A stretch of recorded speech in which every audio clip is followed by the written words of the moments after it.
But it's the football climate that has changed the most in Steeltown. The Roar has been restored. The Ticats are tied for top spot. So are the Edmonton Eskimos. These two teams will meet in about a half an hour on the CFL Game of the Week. Coming up next, live from Hamilton, it's the CFL Report.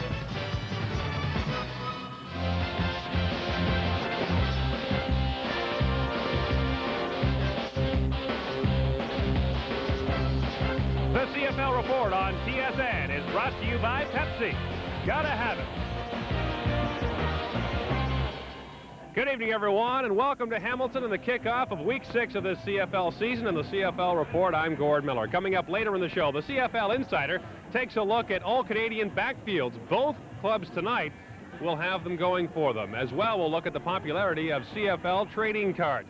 This game should be a popular one tonight, thanks in large part to the two men who direct the backfields, former teammates Tracy Ham and Damon Allen. Ham leads the league with 13 touchdown passes.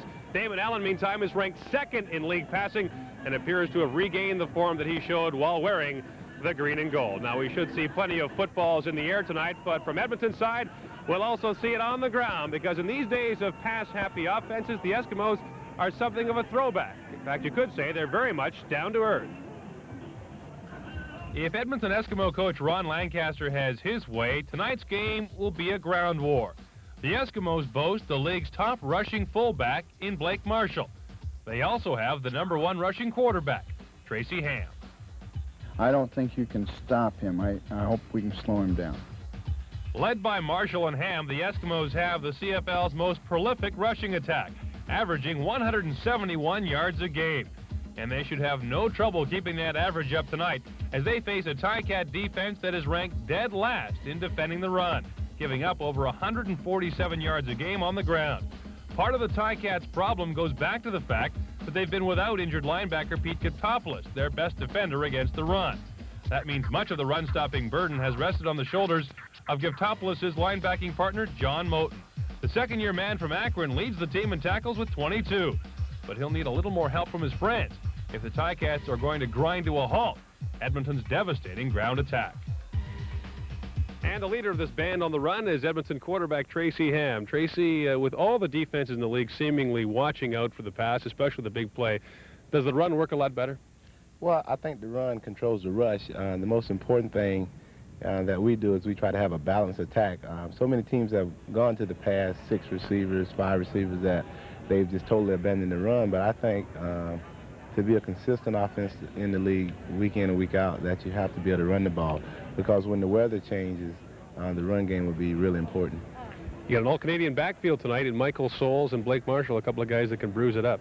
Well, we're comfortable with the all-Canadian backfield. I think when we released Reggie, that gave the Canadian backs a lot of confidence, because Reggie was a real threat in the league, and to let him go and to keep the all-Canadian backfield was just a show of confidence in our Canadian backs. Now, not that the pass has been overlooked at all. You lead the league with 13 touchdown passes. Has the establishing the running game helped you in that department as well? Well, the most important thing is control the rush, and you have to be able to do something to help the offensive lineman out. And if you can slip a run in that pops for 10 or 15 yards, then they have to be leery of the run. Are you running more? Well, it's tough to say. Sometimes I run the ball. Some games I may run for 70. Some games I may run for 10. I just try to let the defense dictate how much I run and how much I actually throw the ball. It doesn't feel like it. I know I'm not getting hit as much this part of the season as last year. I've been hit a lot more. So I guess I may be running out of bounds more. Quickly give us a thought on tonight's game against Hamilton, a team that's really seemed to have turned things around. Well, Hamilton's playing a really aggressive defense, and in order for us to win the ball game, we have to be patient, throw the ball to our backs, and not try to beat them in one play. If you watch the film on them, they've been very consistent on defense and making you throw underneath the coverage and coming up, making a play, and making you play 6 minutes that way, which is sometimes frustrating for offenses in this league, because you're so used to the big play. And, we just have to be patient. Tracy, thanks very much, and good luck tonight. Thank you. Eskimo quarterback Tracy Ham. For more on tonight's game, let's go upstairs to John Wells and Leif Pedersen. All right, Gord, little doubt that Tracy Ham is off to his best start in 6 years in Canadian football. It could be kind of fun to watch tonight as an old teammate of Tracy's, Brett Williams, tries to run him down. Well, it's interesting. Brett Williams was not invited back to training camp by Edmonton. They wanted to go with younger players. So I'm sure Brett has a bit of a score to settle tonight. Would love to have a great game. But you heard Tracy Ham talk about an aggressive Hamilton defense, and that is triggered by a front four that gets after the quarterback pretty well. And when I look at their front four, how about Mark Hall and Jeff Fields? Now, both these guys are over 300 pounds. A couple of big bruisers coming up the middle. But what I really want to see tonight is, can these two fellas track down a quick Tracy Ham? That'll be interesting. Yeah, speed might be the key. They may have 600 pounds between them, but they've still got to catch Tracy Ham. Gord? All right, thanks very much. The band on the run gets set to meet the Hamilton Tiger Cats. Kickoff is about a half an hour away, but the CFL report continues in a moment with the CFL Insider. We'll return to Ivor Wynne Stadium in Hamilton in just a moment.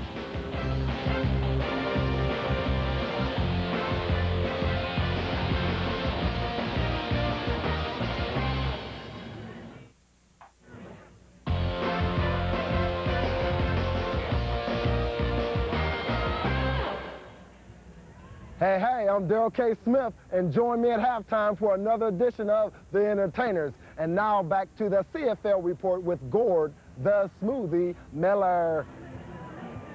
Thanks, Silk. That's Daryl K. Smith, and he'll be back at halftime with The Entertainers in a great segment tonight featuring many happy returns or returners.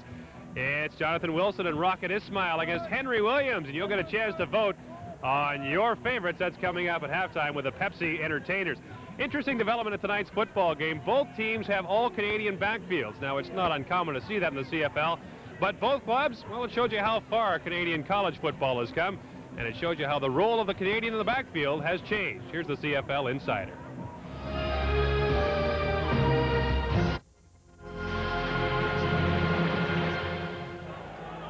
There have been plenty of successful Canadian fullbacks in the CFL, the latest being Edmonton's Blake Marshall, the league's most outstanding Canadian last year. The tailback, on the other hand, has been a different story, smaller and quicker than the fullback. It's been an American position with just two notable exceptions. Hall of Famer Ron Stewart, who spent 13 years with the Ottawa Roughriders, won 3 Grey Cups, and was the CFL's most outstanding Canadian in 1960. And Orville Lee, formerly with Ottawa and Saskatchewan, now Hamilton's #1 tailback. They're the only two. It goes back to the system, I think. When you come out of school as a running back in Canada and you enter the CFL, I think 9 times out of 10, you're either converted to a slot back or a fullback kind of thing if you've got the size. There is some validity to Lee's contention. Recent Hall of Fame inductee Jim Young, a receiver with the BC Lions, was a tailback in college. Rick House, who had a brilliant career with Winnipeg and Edmonton as a slot back, was actually a very successful tailback at Simon Fraser University. Orville Lee followed in House's footsteps at Simon Fraser before being taken first overall by the Ottawa Roughriders in the CFL's 1988 Canadian entry draft. During his rookie year, he lived up to promise, rushing for over 1,000 yards and being named the CFL's most outstanding rookie. It was during his second year in Ottawa, after the arrival of head coach Steve Goldman, that his career took a turn for the worse. We didn't get off to a really good start running the ball, so I think that, you know, that sort of revamped the stereotype that, hey, you know, Canadians can't play tailback kind of thing. And because I didn't get off to a good start, I guess Coach Goldman just felt, hey, we got to make a change. And he made a change. And, you know, the guy that they switched me for went in and did well because we started concentrating on the run. Within a year, Goldman had traded him to Saskatchewan. He played reasonably well there, but injured a knee and was released at the end of the 1991 season. With his career in limbo, Hamilton head coach John Gregory brought Lee to Hamilton and gave him a shot at a job with the Ticats. We had great competition for Orville with imports this year at the running back position, and with no question, he beat them out. Lee's driven to succeed not only by a desire to help his team, but also to show the football world that a Canadian can make it as a tailback in the Canadian Football League. I know I'm not just playing for myself. I'm playing for other kids out there who are probably running backs in Canada. And, you know, hopefully I can help to show that, you know, we can play ball. Boy, it has been a long, long time since we've seen 4 Canadian running backs start in one football game. Well, I can tell you, so long that I can't recall it ever happening, but I think it's kind of exciting tonight, and all 4 who are starting. There you see the Hamilton starting running backs, Orville Lee and Lee Knight, and of course for Edmonton, it'll be Blake Marshall and Michael Souls. Hey, they are 4 great running backs, so regardless import to Canadian, you know, it's a supply and demand thing, simple as that. There's more American running backs available. That's why you see it more often, but Michael Souls and Orville Lee very deserving to start tonight. Yeah, we'll look forward to watching them tonight. Orville Lee and Michael Souls, the starting running backs. We've seen a lot of fullbacks start as Canadians, but not many running backs. Let's join Gord Miller once more. Gord? Thanks, guys. Ron Lancaster, the head coach of the Edmonton Eskimos, joins me now. Ron, how much of a luxury is it for a head coach to have 2 Canadians starting in the offensive backfield? Well, you know, Gord, I guess it's a luxury. I never ever look at things like that. I just kind of look at it that we want our best football players on the field, and with Michael Souls and Blake Marshall, we think right now that's the 2 best running backs we have. And if we play an import show, it doesn't matter. As I said, the best football players need to play, and we're happy with those guys. There seems to be a return to the run in the Canadian Football League, and the Eskimos are leading the league in rushing yards. Is that a conscious decision on this football team's part because everyone seems to be concentrating on the pass? I think, yes, it's a conscious decision from this standpoint. We need to get Blake Marshall the ball a lot because he's such a load, and he's an excellent football player. And secondly, when you have Tracy Ham, you never know when he's going to run the ball. He just takes off. We don't have any plays designed for him to just come out there and run, but he does his share of running. So when you have an inside threat and Tracy is an outside threat, you have to have that as part of your offense. You told Tracy to run more? He seems to be doing it more this year. No, we don't tell Tracy to run. Tracy's one of those kind of guys that prepares for a game, and then on game day he plays the way he feels. And like last week against Ottawa, for instance, with 20 seconds left in the game, he rolls out, we're killing the clock, and he runs for 30 yards. And I asked him later why. He says, because that's, you know, when it happened, that's just the way I play, and it was there and I ran. And no, we don't want to change the way Tracy Ham plays football. Running is so much of his game, and he's so good at it. You don't ever want to change a guy's habits. Finally, do you have an offensive line that's suited to it? You seem to have the kind of guys that can run block, and that's always nice to have as well. Well, I think anytime any success is generated on offense, the guys that are always overlooked are your 5 offensive linemen. And we like to think that we've got as good offensive line as anybody in the league. And, you know, with Blake Dermott and Verschoval and Conop and Ambrosi, we've got the experience in there. And that when you put Chris Morris on the other side, being a rookie and throwing him to the Wolves and watching him improve game in, game out, I think we're going to have an outstanding offensive line. Ron, thanks very much and good luck. Okay, Gord. Ron Lancaster, the head coach of the Edmonton Eskimos. The CFL report returns in just a moment. We'll look ahead to the rest of the games in this Week 6 of the CFL season. We'll be right back.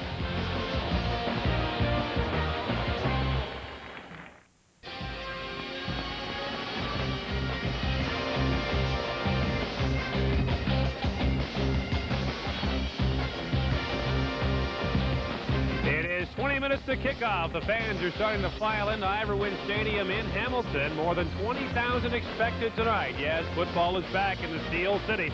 And tonight the Ticats, tied for top spot in the East, face the co-leaders from the West, the Edmonton Eskimos. And the game's coming up here on TSN.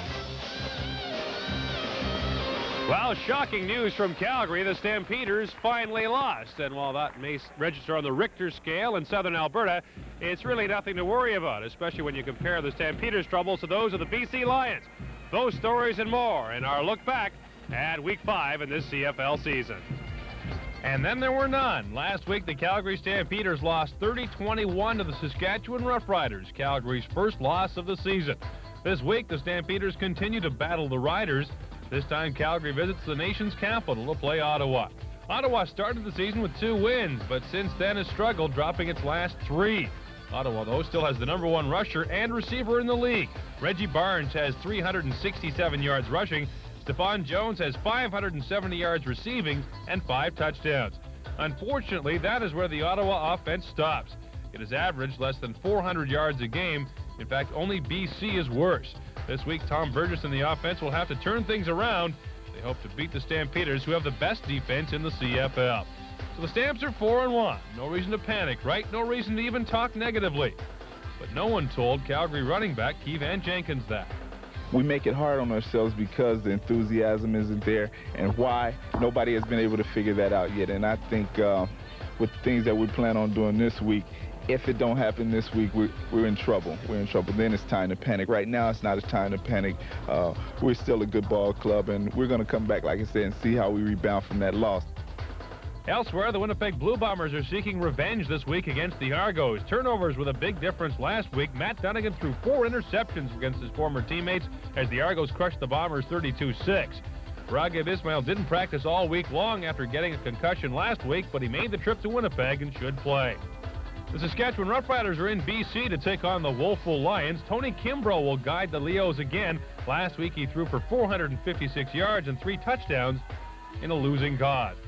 Even if Kimbrough has an excellent game, BC's biggest problem is on defense. The Lions have the worst in the CFL, giving up an average of 40 points a game. All of this comes as they face Kent Austin, one of the league's hottest quarterbacks. A quick look now at some of the leaders after 5 weeks in the CFL. Hamilton's Earl Winfield leads in touchdowns with 7. Winfield has 5 receiving, the other 2 coming on punt returns. Edmonton's Tracy Ham leads all quarterbacks with 13 touchdown passes, and Saskatchewan's Bobby Jurison continues to be the league's top sacker with 6. And here's how it shakes down in the East after 5 weeks. Hamilton and Winnipeg are tied for top spot. The Argos and Ottawa are next as Toronto tries to sort out its many problems. In the West Division, the Calgary Stampeders' first loss of the season means they're now tied with Edmonton as those 2 teams head for a home-and-home showdown in early September. The Saskatchewan Roughriders have come to life. They're 2-3, and BC continues to look for its first win of the season. 2 hot clubs are going to meet tonight, and they're going to meet in pretty good conditions. It's 16 degrees in Hamilton. As we mentioned, not much wind, and thus far the showers have held off. In fact, looks like it'll be a pretty nice night on the shore here as we get set to watch the Tabbies and the Eskimos. And so we will see 2 teams on a roll. Hamilton has won 3 in a row. Edmonton has won 2 straight. And one team tonight will have sole possession of top spot in its division when they're done. The kickoff is 16 minutes away. The CFL report returns in a moment.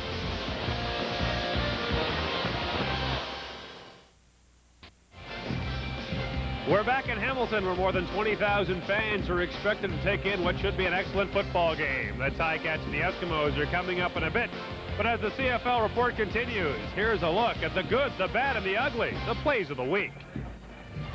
Hey, you. Yeah, you, James Parker. How about some dandy catches to start things off, like Darrell K. Smith with the dandy at the sideline? Or Saskatchewan's Jeff Fairholm, double trouble in triple coverage. And Carl Bland, who does the nice tap dance in the corner of the end zone. We're glad you're with us, James, but you really should keep watching the game or you'll miss plays like this. Derek Crawford, the nice spin move to elude a tackle, and then turns on the jets for big yards. And speaking of big gains, check out the big guy, Milson Jones, who eludes a couple of tackles and rumbles 54 yards for the Green Riders. Now that makes James Parker happy, but what he likes even more, great defense. Eddie Berry with some revenge on his former teammate Matt Dunnigan with the pick. And speaking of ex-teammates, Don Wilson is an ex-teammate of Matt Dunnigan's twice. He picks this off and goes 95 yards for the major after snagging one from his former Argo and Eskimo teammate. Doug Flutie, meantime, decides to take the wide route. Welcome to Canada. He shoots. He scores.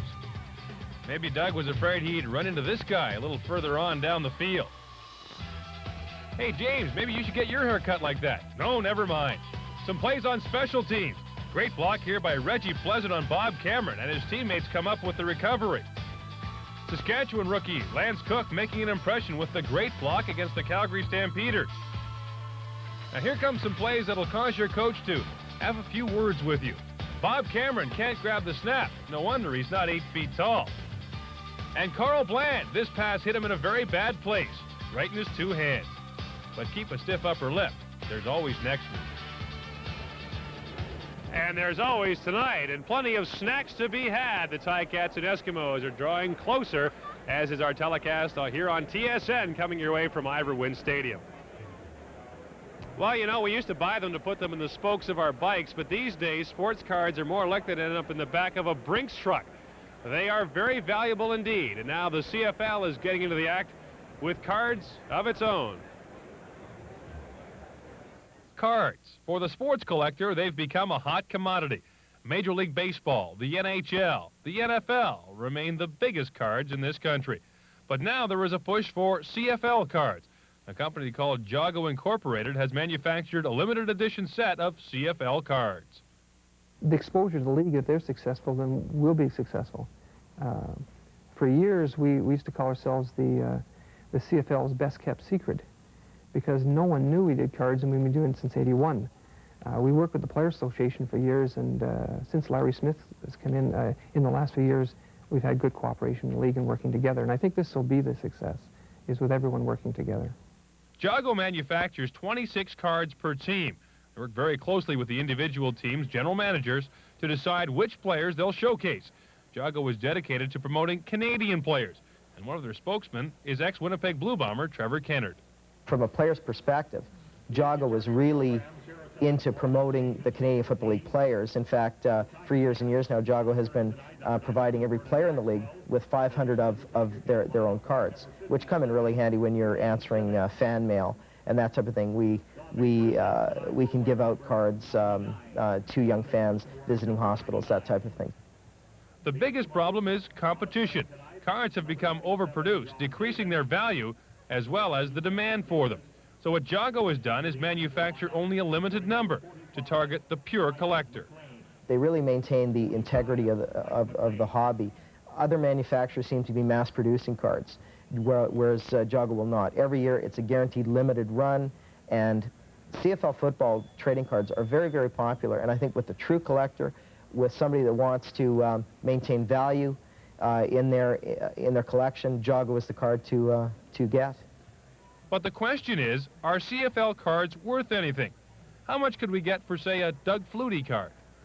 It's listed in the book here at $1 per card. I think it's important to note that there are 220 cards now. We're looking at the 1991 price guide here. There are 220 cards in the Jago set from 1991.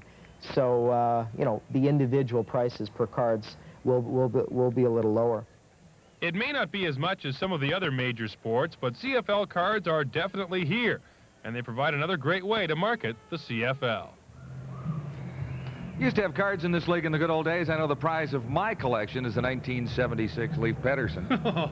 Remember that guy making that great catch towards us? That was no, that was the year of your block. Oh, was it? Yeah. Oh. How does Gord Miller remember putting cards in the spokes of his bike? He's not old enough for that. I have no idea. I think it's a good idea if you can get young kids collecting CFL cards like they collect baseball cards. I mean, it has to help the exposure for the league and generate some fan interest from the youngsters. I think it's great. You know, I mean, the kids will be the lifeline of our game in the CFL. We got to get them to the park, get them interested in the game, and the cards, if they start collecting them, I think that's great. And I think the fact that they are going to do limited editions to make them a little more valuable is a pretty smart marketing aspect. Now, do you remember your card? You know, I don't remember really seeing it, other than the fact that every once in a while as we travel around the country, someone will come up and say, look, we autographed this card, and I'm always shocked to say, hey, geez, that was me, you know, but I was never really into cards that much personally. But all right. Well, we'll look for a limited edition Leif Pedersen. Maybe it's worth something these days. Yeah, worth about 5 cents, probably. All right, we've got a good one coming up tonight. More thoughts and final thoughts on the CFL Report. Here's Gord Miller. Gee, I've got a stack of Leif Pedersen cards at home. I use them to keep my pool table level. I guess maybe I better dig them out. They might be worth something. Well, coming up, it's the Edmonton Eskimos and the Hamilton Tiger Cats, and it's interesting to note that the two quarterbacks in tonight's game, Tracy Ham and Damon Allen, were once understudies of another great CFL quarterback, Matt Dunnigan. Once teammates, they are now opponents, and they are two of the hottest quarterbacks in the game today. Allen especially is the savior here in Hamilton. We're expecting a great crowd tonight, and he's a major reason the fans are back, and the Ticats are too, tied for top spot in the Eastern Division as we begin play here in Week 6 of the CFL season. Coming up next, it's the Eskimos and the Ticats. Local blackouts are in effect, so check your local listings and enjoy the football game that's coming up on TSN.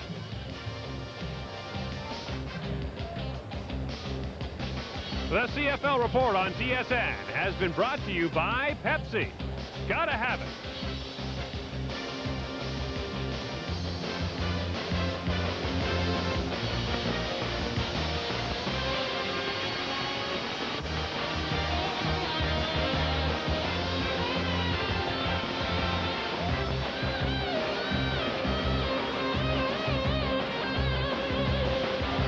And now, ladies and gentlemen, introducing the second offensive lineup for the Edmonton Eskimos.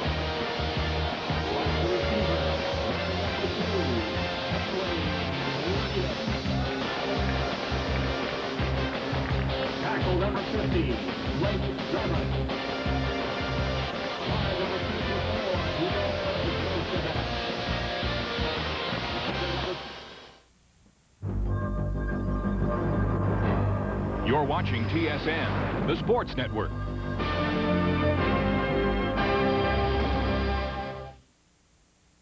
In 1991, the Hamilton Tiger Cats were front-page news for all the wrong reasons. They were the CFL's laughingstock, a team without direction, without leadership, without hope. By the midway point of the schedule last year, the season was already lost. Head coach David Beckman would soon be but a memory. The new man, John Gregory, was expected to perform miracles, but not even he could turn the Tabbies around. At the end of the season, there were 3 wins, 15 losses, and a lot more questions than answers. The offseason brought more turmoil, but it also brought hope in the form of Damon Allen. Like the Ticats, Allen was looking for a return to his glory days, and he's found them in 1992.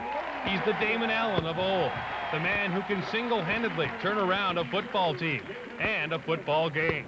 The Ticats are back, and so are the fans. More than 20,000 at the home opener at Iverwin Stadium. New ownership, new direction, a tie for first place. You've read all about them. Now see them for yourselves. It's the Ticats and the Eskimos, next on TSN.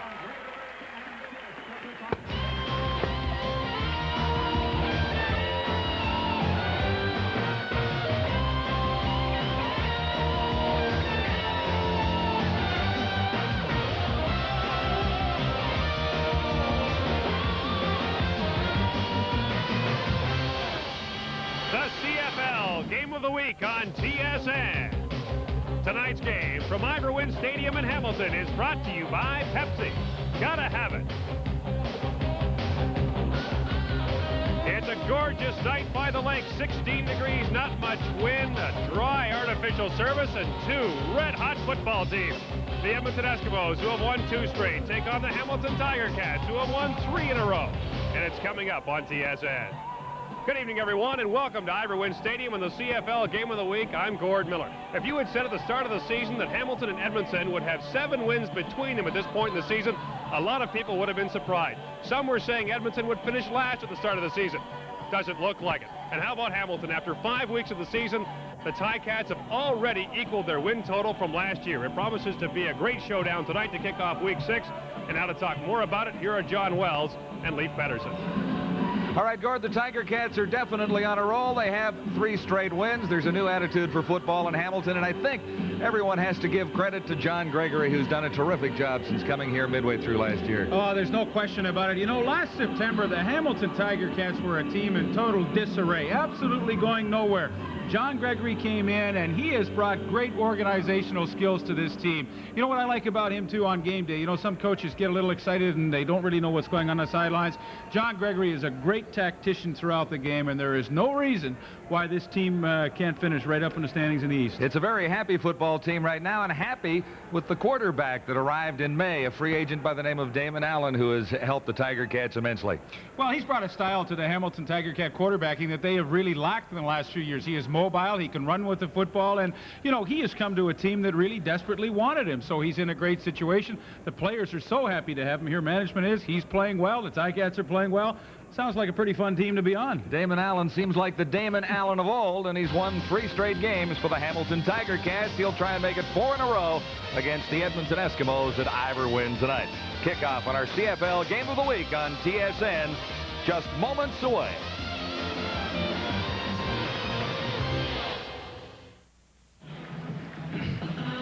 A super matchup at Iverwin to kick off Week 6 in the CFL. 2 teams tied for first, the Tiger Cats in the East, the Eskimos in the West, both looking for sole possession of top spot in their divisions. The head coach is Ron Lancaster in his 2nd full year. Overall record 16-7 with the Eskimos. John Gregory, who arrived in Hamilton in August of 1991 and led the Tiger Cats to their first victory after they'd lost 8 straight games last year.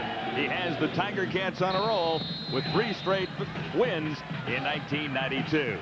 Paul Osbaldiston ready to get the football evening underway as the Tiger Cats kick off to the Eskimos. Good return. Out to the 50. Craig Ellis for the Eskimos. So Tracy Ham will have super field position to begin his first offensive drive. Tracy Ham is off to such a great start in 1992. You know, he's almost at 60% of his passes, but I think the most impressive statistic that he brings into Week 6 is the fact that he has thrown 13 touchdowns and given up only 6 interceptions. That is a very desirable ratio.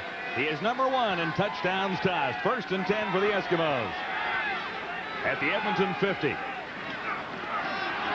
Ham with time to throw.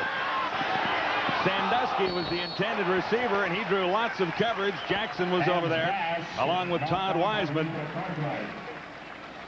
And Cartwright actually getting in to make the play, number 20, Rico Cartwright. The Eskimos, a veteran group up front with one exception, Chris Morris, a rookie at right tackle. Veteran receiving corps, Henry Williams starting at wide receiver this year, and he is averaging only about 26 yards a catch. Not too bad. Michael Souls, Blake Marshall, all Canadian running backs, and Michael Souls, boy, you don't lose a thing when he starts. Williams to the far side of the field. Sandusky flanks to the near side, and Ham gets pressured. He is down. Brett Williams, number 91, meets his old quarterback in the backfield. John, you and I talked about that in the CFL report. Would be very interesting to see how Brett Williams would play tonight. Hey, they said he was too old in Edmonton. They didn't want to bring him to training camp. So he found a job in Hamilton, and he is very eager to show his former teammates that he still has a few sacks left in him. He beat Chris Morris, the rookie. That is a matchup we're going to watch tonight and follow with great interest. But for the Toaster, pretty nice start in the first series. This is Williams' 3rd game with the Tiger Cats. Glenn Harper on 3rd down for the Eskimos.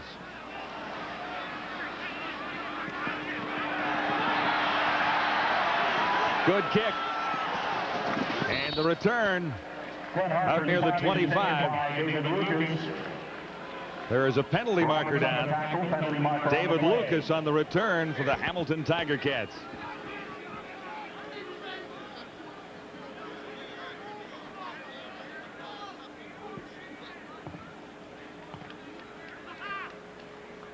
Referee tonight, Jake Ireland, in his 14th CFL season.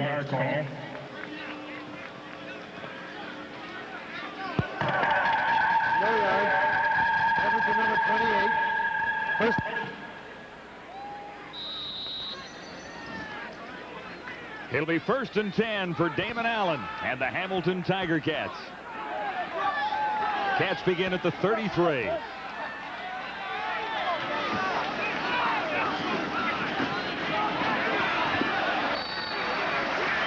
Lee Knights, number 25.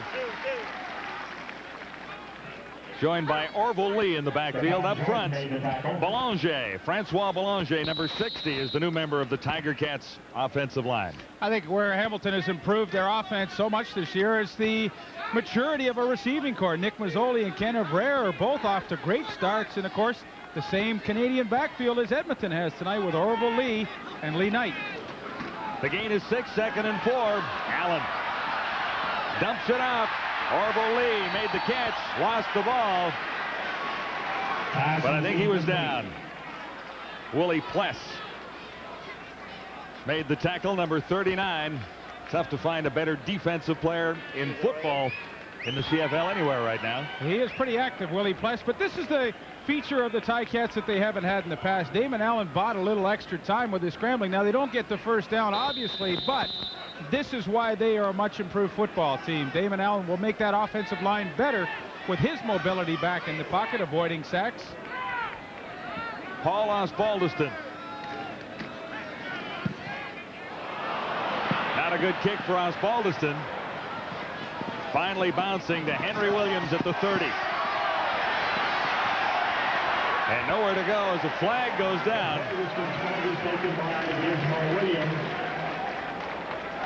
To the 27-yard line, a penalty marker on the Loss of 2 on a 40-yard punt.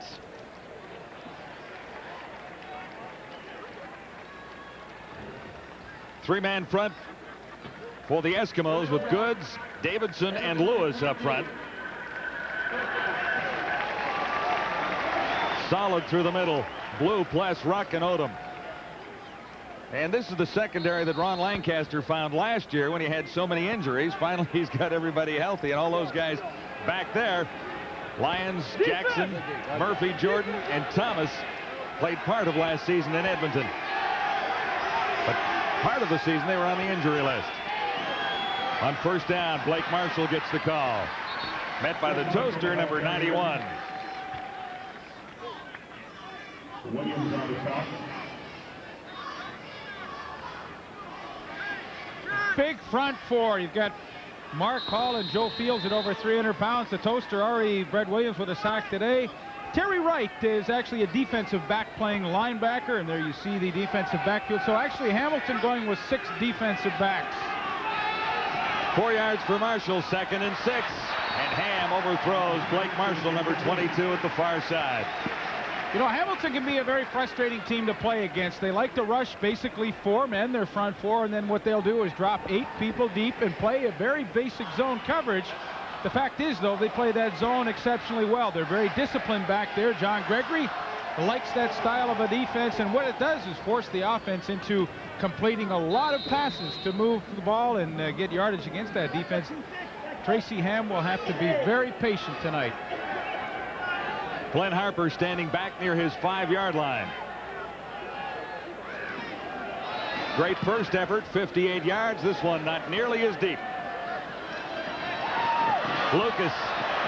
Good move by Lucas. He's at midfield and stopped there, lost the ball. But the Tiger Cats maintain possession. Parrish made the tackle. No score so far at Ivor Wynne. The Tiger Cats and the Eskimos begin week 6 in the CFL. Leif, you know, John Gregory turned things around for the Tiger Cats when he joined the team last year. They were 0-8. He went in against the Argos here at Ivor Wynne and won the Tiger Cats' first game of last season. And this year, you get the Tiger Cats rolling again. First of this 3-game win streak was against the Argos. Well, you know, he's an exceptional coach.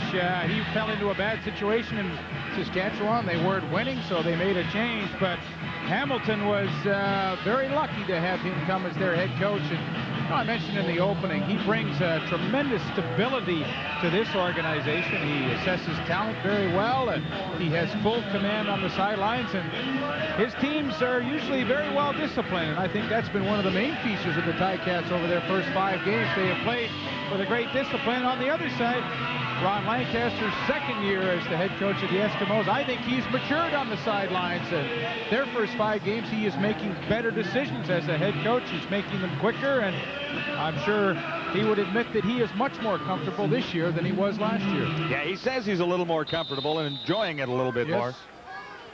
He had quite a start last year. Remember that first game in Saskatchewan where the Rough Riders ran back a couple of kicks for touchdowns early? Here's Allen. And not quite a first down as Allen worked his way out near the 45. Damian Lyons made the tackle. There's no question that Damon Allen brings a new dimension to the Hamilton offense. You'll recall last year with Mike Kerrigan and Todd Dillon, pretty basic drop-back passers and a pretty easy target for pass rushers. Now, the defenses have a lot more to think about when they play against Damon Allen. Will he throw? Will he run? And he can certainly keep a defense guessing, and his running will be a huge asset to this offense. 2nd down for the Tiger Cats at the Eskimo 47. 2nd and a couple. Miscue in the Ticat backfield. Orville Lee was supposed to get the ball. Allen.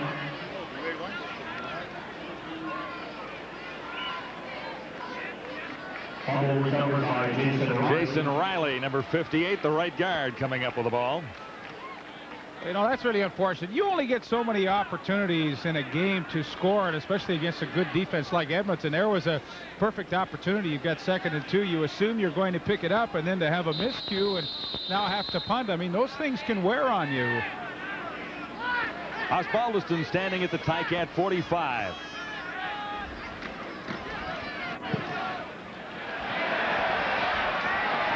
Eddie Thomas back at his own 2. Not much blocking for Thomas, and leading the tacklers, Mark Dennis, number 49. So the Tiger Cats pin the Eskimos deep. 9:42 to go in the opening quarter. So far, no score at Ivor Wynne. Well, as Tracy Ham comes in, one thing he has to keep in mind tonight is that he knows Hamilton will play a lot of zone defense. Now what he has to do is try to get his backs involved in the passing game. That means short passes into the flat, three-man patterns where the slot backs and wide receivers clear out. The backs go in the flat. What he wants to do is throw enough and complete enough short passes to draw that zone up. Then he can start to work deeper. From the Eskimo 6, 1st and 10, Edmonton. Marshall and the Tiger Cats read it well. The toaster was there. So was Jeff Fields and Mark Hall, those two giant-sized interior linemen. The tackles on the Ticats. And a very difficult place for Edmonton to attack. I mean, do you want to go at Mark Hall and Jeff Fields that are a couple of 300-pounders? They decide they will straight up the middle, and absolutely nothing there. So the Hamilton Tiger Cat defense in a very good spot here early in the first quarter. A gain of 1, 2nd and 9. Ham to his right. He takes off himself and comes up short of the first down. Slowed down at the 15. Both of them right combining for the stop.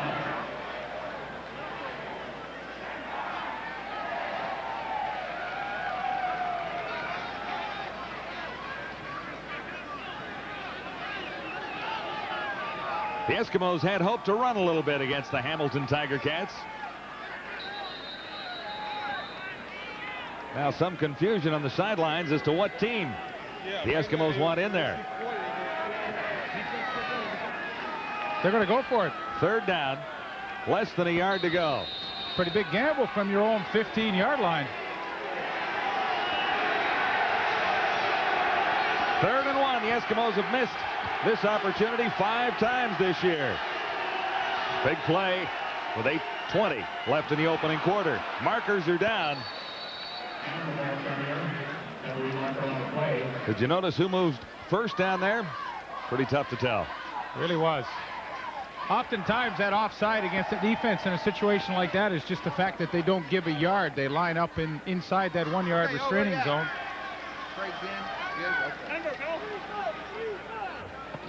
Offside. Hamilton, number 35. First down. John Zeidel, number 35, backup linebacker. So the Eskimos come out of it with a first down, and that's the first down of this evening of football at Ivor Wynn. 3 receivers to the near side for the Eskimos. Michael Souls met by John Moten.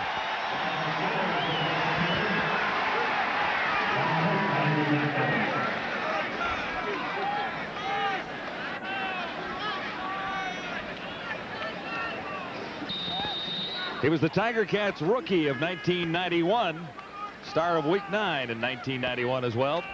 2 interceptions, 5 sacks.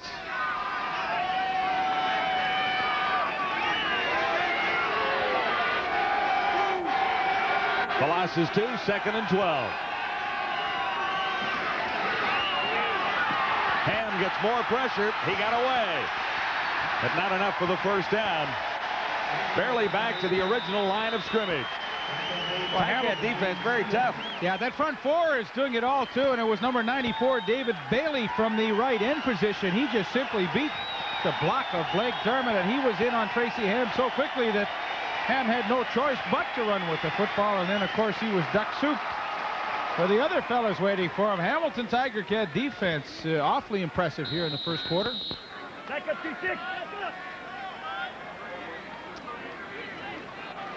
Glenn Harper standing at his 5-yard line.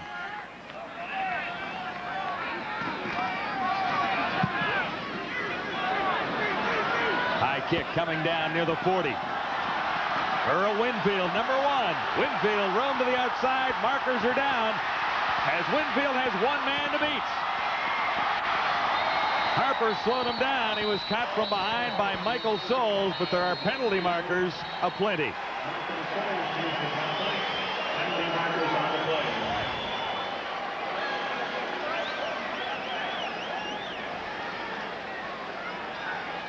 Penalty goes against the Tiger Cats.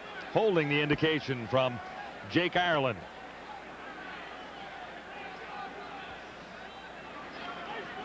It will be a Tiger Cat first down when we return to Ivor Wynn and Hamilton. 6:08 to play in the opening quarter. And so far, the Zeros are still on the board. So far, Hamilton's defense has been nothing short of spectacular against the Edmonton running attack. The reason, say the Tabbies, is none other than number 91, Brett Williams, who is playing up a storm against his former team. Maybe he knows a few pages from the playbook. Yeah, he might remember a thing or two. He was in Eskimo 1 year ago. Well, he is a good one, and I'm glad to still see him around. You know, I understand Edmonton's position either. You know, at some point in time, they have to make a personnel decision. Do we bring an older veteran to camp, or do we just make a decision and go with a younger guy? They went with a younger guy. I think I understand that. I think Brett Williams understood it, but he is very happy to be a Hamilton Tiger Cat. Says he's really enjoying the city of Hamilton. Allen in trouble. David Allen's pass is incomplete. David Allen was trying to set up a screen pass, but Rob Davidson, number 96, and a host of other pass rushers were in there so quickly that Allen really had no chance to pick out. Looked like Orville Lee was trying to sneak into the middle there, and they just were never able to get that play on track at all. Pressure from Benny Goods, number 40, as well. It'll be 2nd and 10. Ticats at the 35. 5:39 to play in the opening quarter. So far, no score at Ivor Wynn. Allen has time to throw this time. First down. Nick Mazzoli, number 80, first catch of the night.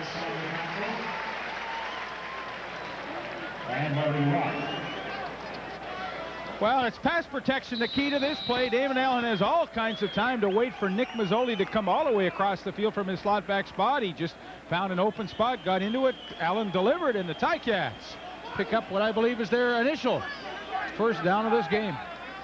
Nick Mazzoli off to a good start. Originally, the #1 pick in the draft last year from Simon Fraser.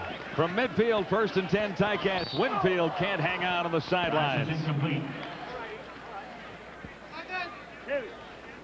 Winfield with 446 yards through 5 games and 5 touchdowns receiving. Yeah, his numbers are very impressive. This is a good matchup tonight against Eddie Lee Thomas, who is a very, very good one-on-one corner man, and we will certainly follow that development for you. Winfield averaging over 21 yards a reception so far. That is outstanding. But this guy, he's pretty good too, Eddie Thomas. He has 4 interceptions so far in 92. 2nd and 10 for Allen and the Ticats from midfield. Man open far side. Paul Bushy.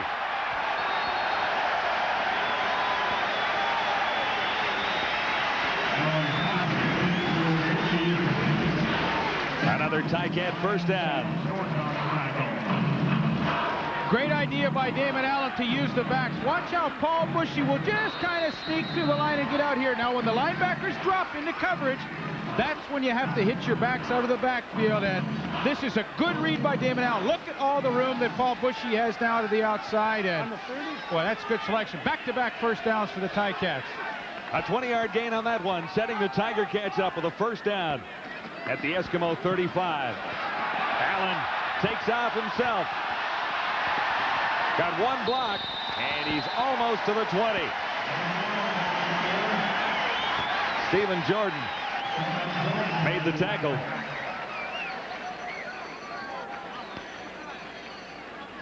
Well, there's no question he makes this team a better team by his running ability. You know, the offensive line for the most part has protected pretty well for the past here in the first quarter, but when the opportunity presents itself, Damon Allen will run with the football, and boy, it just puts so much pressure on the defense. Do I leave my man to come up and help with the tackle, or what should I do? He puts them in a real bind.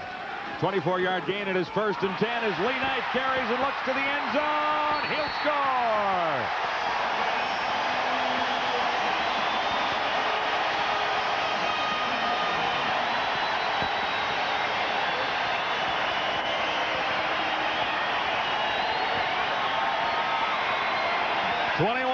yards for Lee Knight's first touchdown of the season.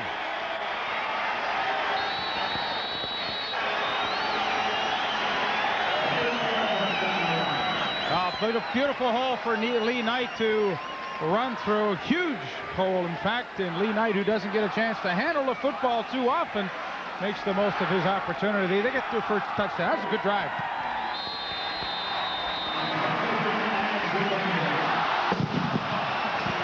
Osbaldiston adds the single points. Lee Knight, the hero of the moment in Steeltown.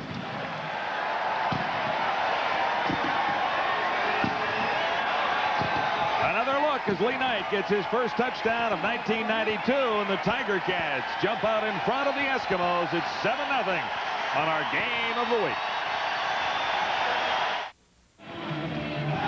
You know, the Hamilton Ticats are not noted as a rushing team, but they make the most of this opportunity. Here is Willie Plest.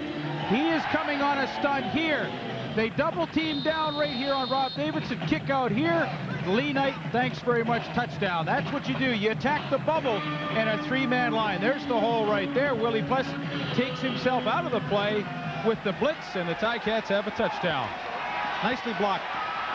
7-0 Ticats on the return for the Eskimos. Izar out to the 35 and the 36. Stop there. Blake Izar in his first season with the Eskimos from Michigan State. Rydell and Nurse making the tackle. An impressive drive for Damon Allen. A 21-yard rush by Lee Knight finished it off. 6 plays, 75 yards, just under 3 minutes. So it took them a couple of series, but they finally got on track, and Lee Knight, that's a great run. He's laughing about it. He said, hey, did you see how I dragged that guy about 5 yards into the end zone? And boy, they should give me the ball more often. Absolutely. The Eskimos chance to reply. 1st and 10 Edmonton from the 37. From the shotgun. Ham. Blake Marshall. Well defense by the Tiger Cats as Bobby Dawson, number 27, moved up from his left halfback spot. Bobby Dawson got a little help from Terry Wright on that play too, but Blake Marshall, now he just sneaks in there, and now he gets out in the flat for the screen pass. He's got Randy Ambrosi and Rod Conop out in front. The only trouble is Bobby Dawson just knifed right between them and made a heck of a play. A loss of 1, 2nd and 11. Again from the shotgun. Ham near side. Michael Souls short of the first down, stopped at the 40. Terry Wright, number 7. Stopping Souls that time. Had a little help from Todd Wiseman. You know, this is a great play on first down. It's just a little tough when it's 2nd and 10 when you hit your back about 1 yard over the line of scrimmage. A defense that's in a zone coverage has all kinds of time to react to it. Terry Wright comes up and makes the tackle. Edmonton once again has to kick. Chris Morris, the young tackle from the University of Toronto. Now, he was beaten early by Brett Williams, but that time pretty good footwork to keep Williams in front of him on that pass rush. Enter Glenn Harper. A couple of big kicks tonight. David Lucas. Lucas, a good move down the sidelines. And a face masking call against Odom. Dwayne Odom, number 36.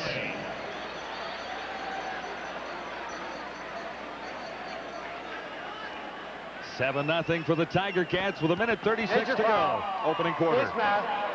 Edmonton, number 36. First down. Well, I don't think there was any question about this one. No question about it. Good move here by David Lucas to get around Doug Parrish, and then Dwayne Odom will come into your picture, and well, he got some shoulder pad, but he got just enough of the face mask that the officials will call it. Even if it's close and maybe not intended, they're going to call it anyway. From the Tiger Cat 46, Allen in some difficulty. Finally surrounded, and he'll lose about a yard. Lloyd Lewis, who had a tremendous game for the Edmonton Eskimos last week from the defensive end spot, again with really, really good, quick initial pressure, and that totally destroyed any plans of Damon Allen. Once again, he had to run for his life. This time he didn't get back to the line of scrimmage, but Lloyd Lewis, of course, was asked to take a pay cut by Ottawa, decided to be a free agent, and the Edmonton Eskimos really filled a void when they were able to sign him in the offseason. 2nd and 11, the Tiger Cats at their own 45. Winfield with the near side. Allen looks the other way. He'll have a first down. Nick Mazzoli, number 80. Second big catch of the night for Mazzoli. This is a design play that the Hamilton Ticats have for tonight. If Mazzoli and Enos Jackson, if he's on the outside, Mazzoli cuts to the middle really quickly. Damon Allen is looking for this. There you see Enos Jackson gives him the inside. Dan Murphy, the middle safety, is nowhere to be found. This is exactly a design play that Hamilton wanted to use against Edmonton. 13-yard gain on first down, Lee Knight. And he's barely across the 50 to the 49 of the Eskimos. Hamilton has an offensive scheme that they like to call a search scheme, and what that tells all the receivers on search is, hey, if the guy plays you to the inside, you break to the outside. If he plays you on your outside shoulder, you break to the inside. The receivers know it. Damon Allen knows it. And what it really does is simplify the passing game and maximizes your opportunity to get open. The gain is 3. Damon Allen faces 2nd and 7. Final play of the opening quarter. Allen may try and get it all himself. He does. Yards to spare. He's inside the Eskimo 35. Willie Pless, number 39, put the stop on Damon Allen. And that will be the end of the opening quarter in Hamilton, with the hometown Tiger Cats leading the Eskimos by a touchdown. It's 7-0.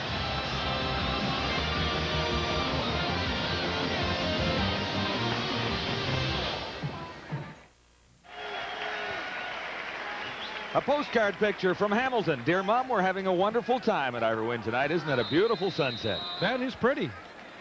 And I'll tell you what's pretty. It's the way the Hamilton Tiger Cats are performing tonight. They look sharp. Another first down for the Tiger Cats, and it took them too long to get the ball in play on the opening play of the second quarter.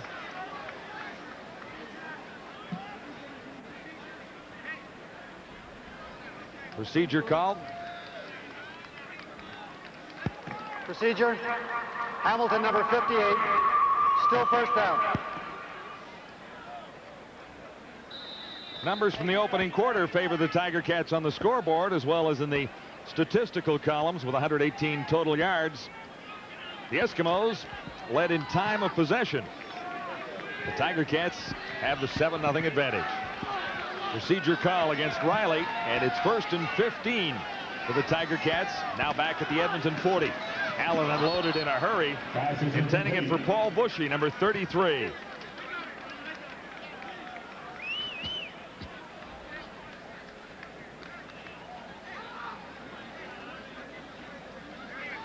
Number 60, Francois Belanger, is the one newcomer on the Hamilton Tiger Cats offensive line. He played just one game for the Tiger Cats in 1991, his 5th start in 92. And he's a member of McGill's Vanier Cup team in 1987. Victory over the UBC Thunderbirds. 2nd and 15. Intercepted. Right into the hands of Damian Lyons, who streaks down the sidelines, was forced out by Paul Bushy. And a mix-up between quarterback and receiver on that play. I believe David Lucas was the intended receiver, number 82. Well, David Lucas was in the area. Unfortunate thing is he did a hook and go. Damon Allen thought he was just staying on the hook, obviously, and the recipient of this pass is Damon Lyons with his 2nd interception of the season, and really pretty easy one for him. David Lucas completely down the field, and Damon Allen threw it right into the arms of Lyons. So what had been a pretty impressive first half with the Hamilton Tiger Cat offense now results in the first turnover of the night. The Eskimos are 1st and 10. Just inside Ticat territory at the 53, and more markers are down. Procedure against the Eskimos.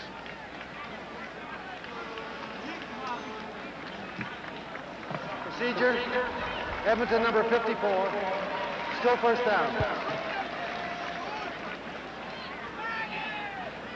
That's Pierre Vercheval, number 54. As well as that Hamilton Tiger Cat defense has been performing tonight, Tracy Ham does not want to get himself in too many of these situations. 1st and 15. This is a tough defense to operate against. Another marker down. Ham to the far side. Henry Williams makes the catch and steps out. It'll be enough for a first down. But they'll bring it back. On the other side of the offensive line this time. Chris Morris feeling a little heat from Brett Williams, perhaps? I think so. Number 60, still first down. No, Brett Williams is so quick coming off the football, and Chris Morris, the right tackle, well, he knows that, and he's seen Williams go by him already once tonight, so he just simply got a bit of a head start, came out of his stance too early. He's shaking his head. He knows it's a mental mistake, and he knows he's going to get yelled at when they watch the films tomorrow. 1st and 20 and another miscue.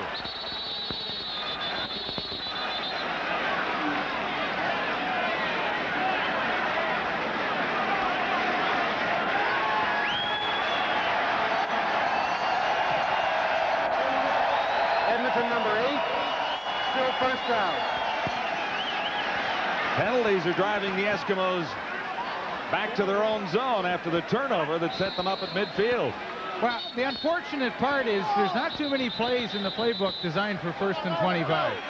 That's true. You know, you hope to maybe on 1st down now get 10 of it back and then maybe 15 on the 2nd down, but no offense can function properly and when you're giving up yardage like this. The Eskimos are back to the 42. Ham takes it out of the shotgun. Looks to the far side.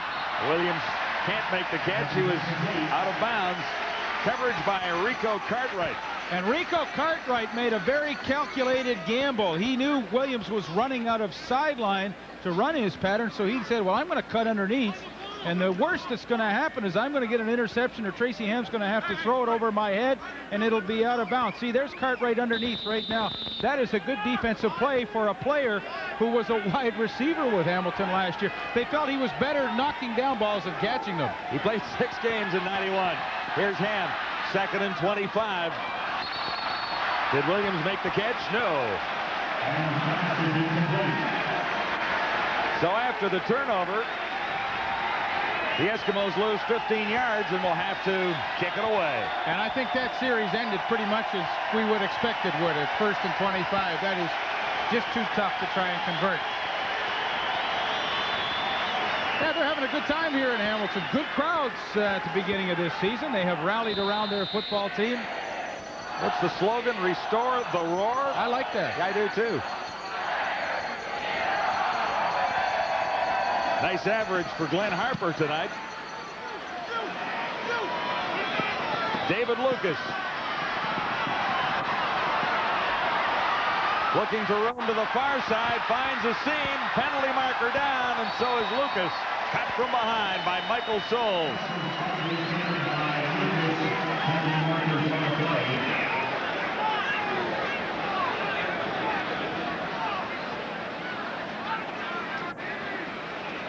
Looks like a blocking infraction against the Tiger Cats. We'll sort it all out when we return to Iverwin Stadium, where the Tiger Cats have a 7-0 lead on the visiting Edmonton Eskimos. You're watching the game of the week on TSN. Big meeting on the Edmonton Eskimos sideline for the defense before it just took the field. They feel that Damon Allen is running away from Leroy Blue whenever he runs, so he's running to what they call the weak side or the short side of the field. There's a problem for the Eskimos, though. Blue is bothered by a condition called pubitis. It's where the upper leg meets the hip bone, and it's very painful for him to play on artificial turf, and he's having a little problem with it right now. Good inside information on Leroy Blue. The infraction was against Mark Dennis. And the Tiger Cats will begin this sequence 1st and 10 back at the 12. Going back to Gord's comments on Leroy Blue, he does have that problem. They do give him a considerable amount of time off during the week to get feeling better, and I think that's been a very good idea this year. You know, after 5 games, he has 4 sacks, so he is functioning at a very high level when he's in there, although he does play with pain. Orville Lee out near the 15.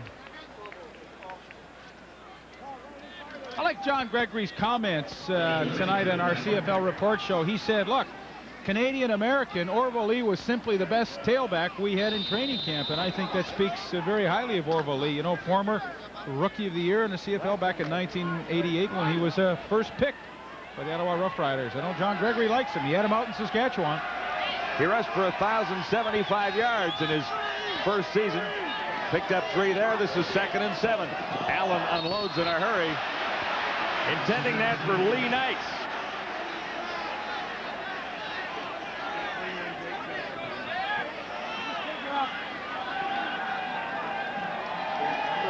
Ticats on 3rd down, forced to kick it away deep in their own zone. Hamilton leading 7-0. Well, this is a point in the game now into the 2nd quarter where the Edmonton Eskimos have to get in the swing of things. Offensively, they really have not functioned too well, and they are going to get a wonderful opportunity with the ball around midfield to let Tracy Ham start to get things rolling. Henry Williams at the 45. He's healthy. Bothered by a hamstring, and Williams gets it to midfield. Tackle made by Mark Dennis. Eskimos will have excellent field position when we return to Ivor Wynne. Edmonton trailing by 7. Tickets to the 1992 Grey Cup will be on sale as of this Friday at noon Eastern Time. You can pick up Grey Cup tickets at Ticketmaster outlets from coast to coast. I think it's a pretty good idea giving fans equal access to Grey Cup at Skydome. I think it certainly is, and yes, you're right. Skydome will be the venue for the 1992 Grey Cup. Plans are in the work to make it a very, very interesting and exciting week. And of course, Jed Roberts, as you see right there on your screen, would love his Edmonton Eskimos to be a part of it. They're in tough in the West, though. Calgary Stampeders playing well. Saskatchewan, big win last week. They're on the upsurge.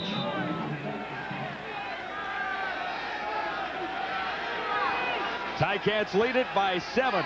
The Eskimos are 1st down right near midfield. Ham gets some pressure. And there was no one open. Blake Marshall was the nearest Eskimo receiver. And Ham has had to deal with quite a bit of pressure tonight. Well, here's the problem. Tracy Ham is expecting Hamilton to play zone on 1st down. That is their tendency. But what did they do?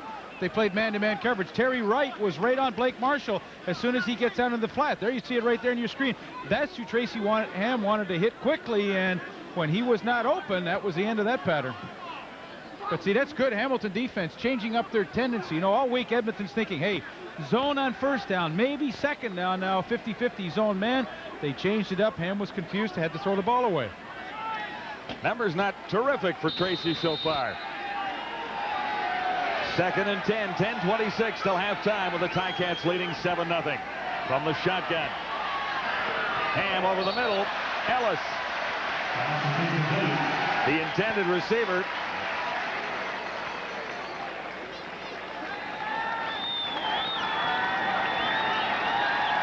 Craig Ellis with 22 receptions, 380 yards, and 1 touchdown so far. Averaging 17.3 per reception, but no catches tonight. You see Tracy and Craig Ellis talking going off the field. The worst thing for a quarterback is to start guessing, and I honestly feel like Tracy Ham at this point is guessing what Hamilton's going to do to him. They totally have him and the entire offense out of sync. Harper stepping across the 45 to get this 3rd down punt away. Nick Mazzoli at the Ticat 15. Good seam for Mazzoli. He has got great speed and 1 man to beat. Harper can't get there. Yes, he does. Looked like Mazzoli lost his footing at the 20. It was enough for Harper to catch him from behind, but a great return by Nick Mazzoli. 79 yards.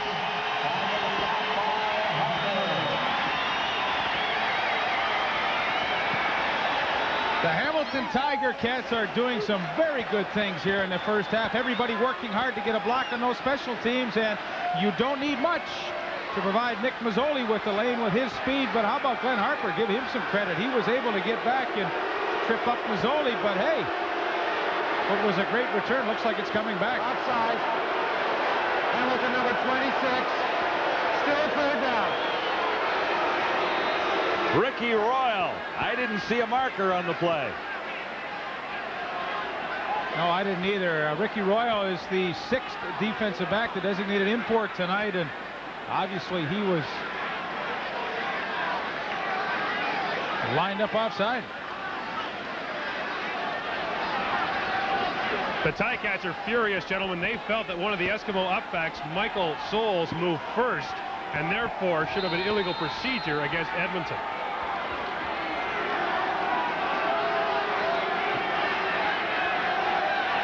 The Eskimos will get another chance. Harper.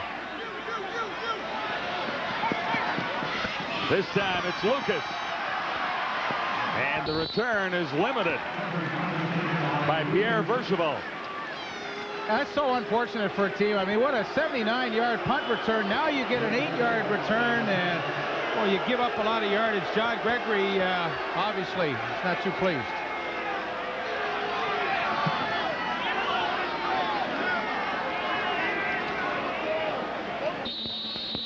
Ticats try and regroup. They lead at 7-0. 9:14 to go until halftime.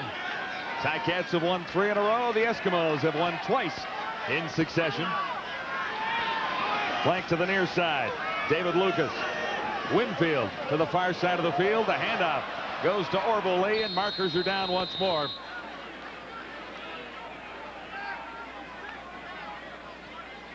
Against the Tiger Cats. Holding.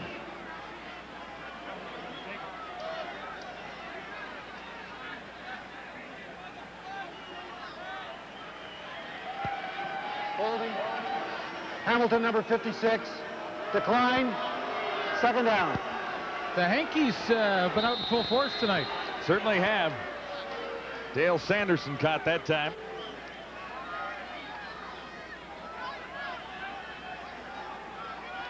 $12 already. The Eskimos have been penalized for 15 yards more. 2nd down, and Allen had nowhere to go, so the Tiger Cats get set to kick again. Cats have been averaging 32 points per game through their first 5 regular season games. No, Larry Ruck and Willie Pless, the 2 inside linebackers, do an excellent job coming on the blitz. Here's Larry Ruck up on the line of scrimmage, and he is able to get by Darryl Harley quickly. Now, Benny Goods, number 40, will get the sack, but with so many people getting a good push straight up the middle, Damon Allen just simply had no place to go.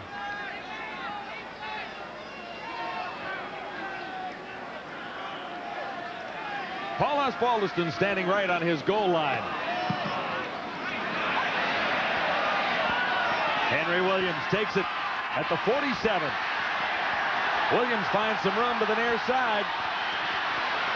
He's to the 50, caught from behind by Lee Knight. Again, the Eskimos begin with outstanding field position. Well, you get to see the Giz at halftime on the Entertainers, going against a couple of Argos. A little diving exhibition by Henry. He is good. He is very good. He's a tremendous athlete.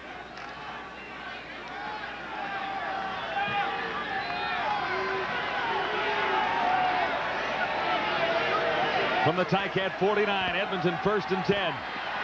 Ham stands in. Marshall makes the catch. He gets the 1st down. Simply pushed out. He's a tough guy to bring down. Well, he really is, and this is exactly what Tracy Ham has to do. Okay, Hamilton changed up this time. Zone 1st down. What do you have to do? You have to throw underneath it. Get it out to Big Blake Marshall. He's waving. He's saying, hey, give it to me quick. Good move to get around Dwayne Simmons right there. And he picks up a first down. Tracy has to do that. Be patient. First down. Open is Armstrong. Slowed by Wiseman, but he's inside the Tiger Cat 15.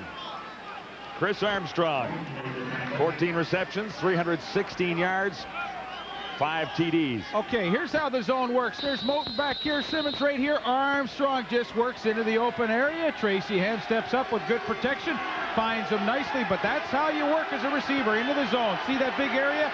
Nice catch, nice pattern by Chris Armstrong. Eskimos' deepest penetration of the evening from the Tiger Cat 14.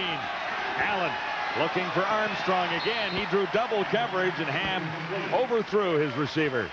Well, it was the right read by Tracy Ham, though. He was expecting, when Hamilton gets backed up, they will come with the blitz to try and help themselves. Ron Lancaster remembers that from all his great years of being a quarterback. But that is an opportunity to hit the post over the middle. Ham read it perfectly. Armstrong was open. He just sailed the ball a little too far. 2nd and 10. Eskimos at the Tiger Cat 14. Edmonton trailing by a touchdown.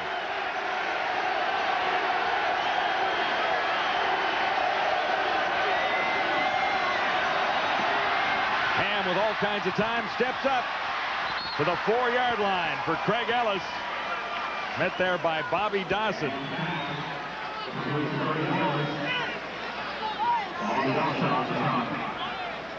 Nice job by Tracy Ham to wait, step up, and at the last second he's able to spot Craig Ellis coming over the middle. Bobby Dawson with the good hit. Ellis able to hang on and make the catch, and Edmonton Eskimos pick up a first down. This is obviously the best drive they've been able to put together tonight. They're trying desperately to tie this one up. 3 cracks at it from the 3-yard line. 1st and goal to go. Marshall. Touchdown. Blake Marshall. 5th touchdown of the season. Along the ground, he has 1 more receiving, so that's number 6 for Blake Marshall. Boy, he has a load now. What a good block by the center, Rod Conop, too, on Mark Hall. He just put him back. And remember, Mark Hall's over 300 pounds. Blake Marshall at 230 pounds, able to power his way into the end zone. And the Eskimos cap off what was a very impressive drive. What could result in tying. It is all even on Sean Fleming's conference. So Marshall carries for the touchdown. The Eskimos finish off a great drive that began around midfield. And we're all even now at Ivor Wynn and Hamilton as Marshall gets the Eskimos on the board. You know, we always talk about high-tech football, but really the Hamilton Tiger Cats are playing very old-fashioned ball. They've set up the Eskimos with running on first down. Now look for them perhaps to go over the top a little bit with play-action passes. Why, Leaf goes all the way back to your days. Well, I like that style, Gord. Sounds pretty good to me. Play action, throw it downfield. I like it. A couple of running backs have the touchdown so far tonight. Lee Knights, Blake Marshall, 7-7 in Hamilton. Boy, he's a tough guy to bring down, really, no doubt about it, when he took the ball at the 3-yard line. Go back and Blake Marshall straight up the middle, but watch as Tracy Ham hands off. There's Rod Conop, 67. Watch the job that he does. They kick out here, and I mean, this is just good, serious blocking up front.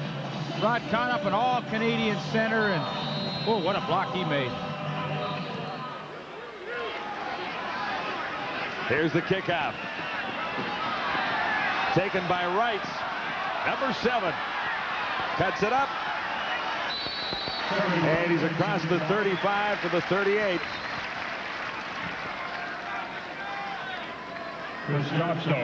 Making the Eskimo scoring drive. 4 plays to cover 49 yards. Finished off by the Blake Marshall run.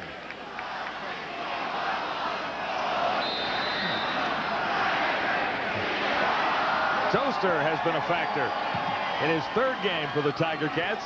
First against his former mates in Edmonton. Okay. From the 37, first down.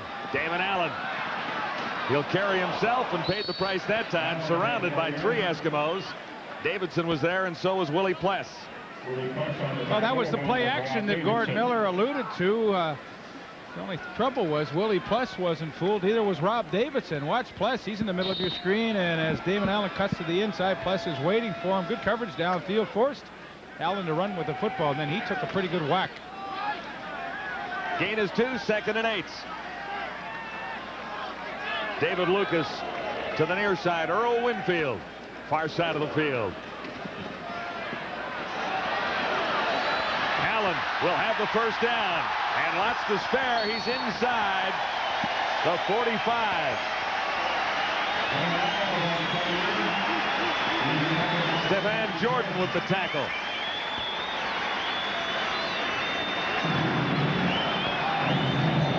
Well, when it opens up the middle like that and a receiver isn't widely open, Damon Allen will run with it. This is a great run. Good play. And well, once again, it's such a difference to see Hamilton with a running quarterback this year, and their offense certainly is much better for it. 32 yards for Damon Allen sets the Tiger Cats up at the Eskimo 42. Back against the flow, intending that for Lee Knight, number 25. Yeah, hey, tell him to run 55 search 48. 55 search 48. You got the inside dope. Yeah, we talked about earlier in the game, the search routes are simply for the receivers. You know, whichever side the defensive back is playing you, go the opposite way. So primarily an inside pass pattern to Ken Herrera or Nick Mazzoli. That's who they would like to hit. 2nd and 10, Tiger Cats. Mazzoli makes the catch. That'll be a Hamilton first down. Enos Jackson, number 29, on the tackle. And Willie Pless was in the vicinity, too. Nick Mazzoli, nice move to get to the outside against a pretty good one-on-one guy in Enos Jackson, but he just read it to the outside, and Jackson had inside position, so he went to the outside. Enos Jackson, the steadiest member of the Edmonton Eskimos secondary, according to Ron Lancaster. 3:04 to play till halftime. It's all even in Steeltown. The Eskimos 7, the Ticats 7. In Hamilton, this is game 1 of week 6. Tomorrow, Calgary and Ottawa as the Stampeders try and rebound. A rematch in Winnipeg. The Argos and the Blue Bombers. And Bob Obilovich and the Lions look for their first win of the season against the Saskatchewan Roughriders. Now, do you think the Blue Bombers are going to be in a bit of a nasty mood when the Argonauts come to town tomorrow night? I would think so. Yeah. They did not play well in Toronto last week, and no question we'll be looking to avenge that loss. Saskatchewan will try and make it 2 in a row out in BC, and of course, as you mentioned, BC desperately trying to get their first win of the year. Here it's all even at 7. The two teams fighting to grab sole possession of top spot in their respective divisions. Eskimos currently tied with the Calgary Stampeders, and the Tiger Cats even with Winnipeg. Fun to watch the two inside receivers for the Ticats, Kenny Herrera and Nick Mazzoli. The two of them have really matured there. They have more confidence. They're running better pass patterns, and they're making themselves better targets for Damon Allen. 1st and 10, Ticats from the Eskimo 29, and Allen was off target on that toss.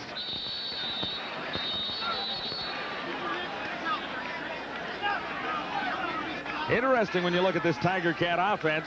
Only 3 import players on the offensive lineup. The quarterback Allen and 2 outside receivers, David Lucas and Earl Winfield. Bit of a trend. Everybody's so concerned about stopping the other team that the defenses are being stacked up with a lot of imports these days. Come on, Damon! I don't know if Gregory likes this call on 2nd and 10. 2:52 to go to the half. Ticats from the 29 of the Eskimos. Allen on target, Earl Winfield. Lost the ball after he went down. It trickled into the end zone. Pass is complete to Earl Winfield. It'll be Hamilton football. It was whistled dead after the Winfield catch. Here's how teamwork works in a passing game. You're going to see Kenneth Brer. He clears out, Winfield comes down and across the middle. But this is one teammate trying to help out the other. Kenny Brer clears it out. There it is. Now there's an open spot for Winfield to come in. Damon Allen steps up with a good strike, and once again the Ticats are on the move. 22-yard gain for Winfield. It is 1st and goal to go for the Ticats at the 7, and nowhere to go as Benny Goods burst through to grab Damon Allen.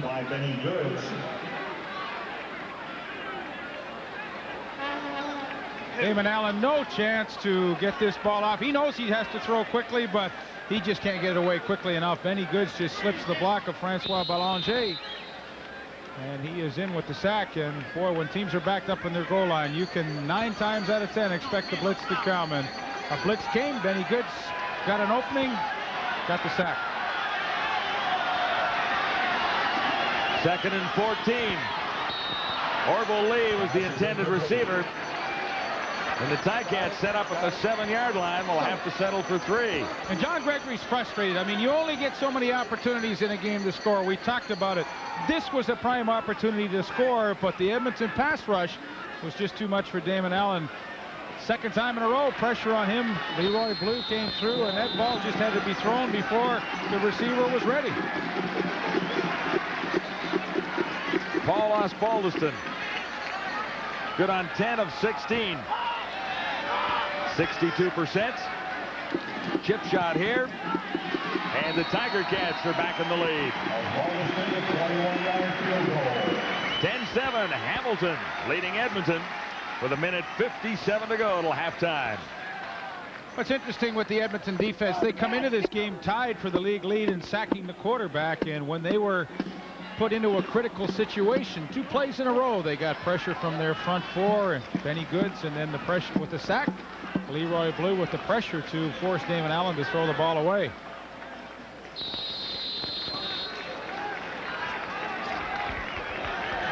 Ticats are a little frustrated with their offensive line right now. You'll recall earlier in the quarter with good field position, they got called for illegal procedure. That put them 1st and 15 and really out of scoring range. And that time they left Benny Goods unblocked. Pressure on Tracy Ham. He eludes it and looks to Armstrong. He couldn't make the catch. Coverage by Bobby Dawson. Armstrong tried to come back. There's a marker back at the line of scrimmage.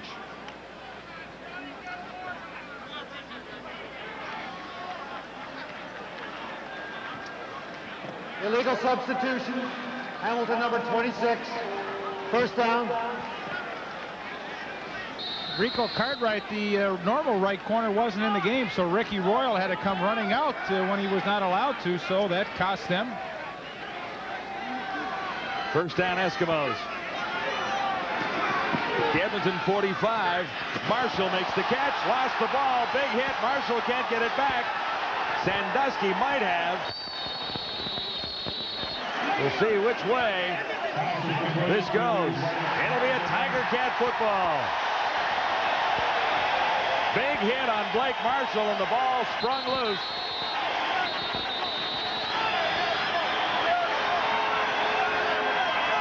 And we're still unable to find out who recovered the ball. Another look. Boy, not often do you see Blake Marshall get pounded like this, but Dwayne Sevens and John Moulton meet at the same time and put a crunching hit on Marshall. He coughs it up. Sandusky cannot make the recovery. Tough to tell who made it. Might have been 95 Jeff Fields. Well, John Moulton has the ball right now. He's celebrating.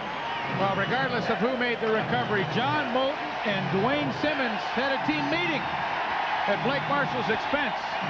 Marshall does not fumble the football too often. So the Ticats, after a field goal now with the turnover, have a chance to add to their 10-7 lead. From the 39, Damon Allen looks to the far side. Canavere.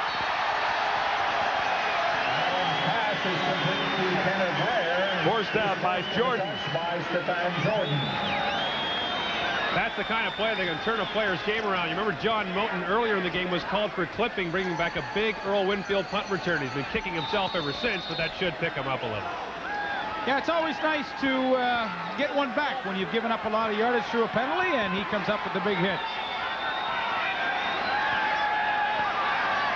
Ticats at the Eskimo 23. Allen far side again. This time it's Earl Winfield. And there's lots to cheer about in Hamilton this season. A lot to cheer about play of Earl Winfield, too. Eddie Thomas giving him lots of room. So Winfield, quick out. Damon Allen with the quick throw. And when you're running the hurry-up offense, 1 minute and 30 to go, those are the kinds of plays you love. You get 7 yards, 8 yards, you get it out of bounds, you stop the clock. You do everything right.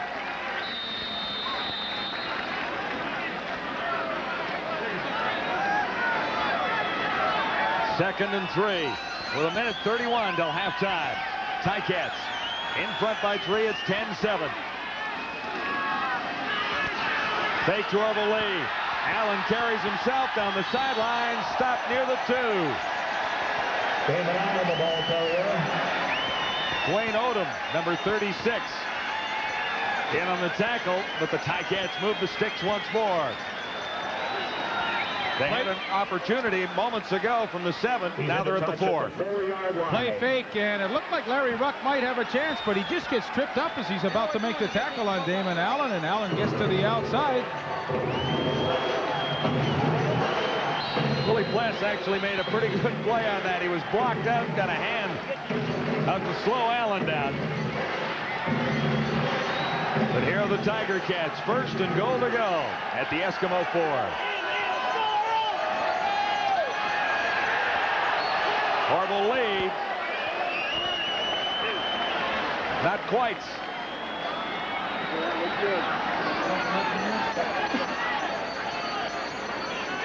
Well, that's good hard running by Orville Lee, though. Good surge on the left side of that Ticat offensive line. Darryl Harrell and Francois Belanger, but Orville Lee really pounding in behind them. Second and goal to go at the Eskimo 1. Allen himself, and he might not have made it on second efforts. Allen, the ball carrier. Well, if I'm John Gregory, I say go for it. Let's try and bury these guys. This is a good team we're playing against. We have to maximize our opportunities.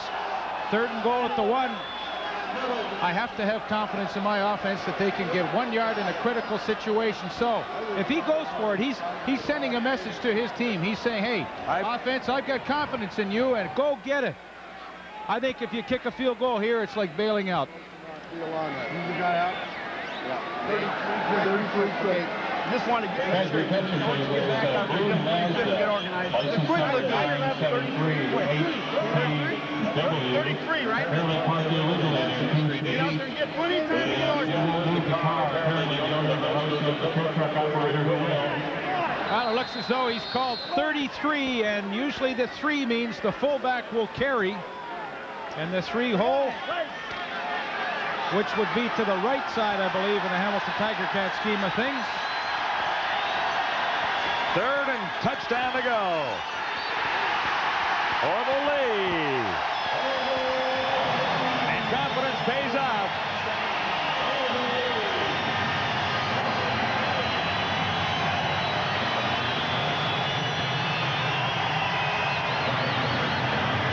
John Gregory sent a real message to his offense right there. This is an offense that's struggling for identity this year, and he said, hey, I've got confidence. You guys can do it. He let them do it, and they score the touchdown. That is a big play for the Ticats. Orville Lee, he is the fullback. Right off the guard, the right guard, Jason Riley. Up over the top. The Ticats have their second touchdown of the night. Osbaldiston ready to add to the total. He does, and the Tiger Cats have a 10-point lead on the visiting Edmonton Eskimos. Nice sign. Ticats surrender to no one. Well, they're playing like that tonight. The defense has played well in the first half, and now the offense takes advantage of a late touchdown here. A A minute to go in the opening half, so there's still lots of time for the Eskimos to respond to this touchdown by Orville Lee. Good job by Orville Lee to get up and over the top.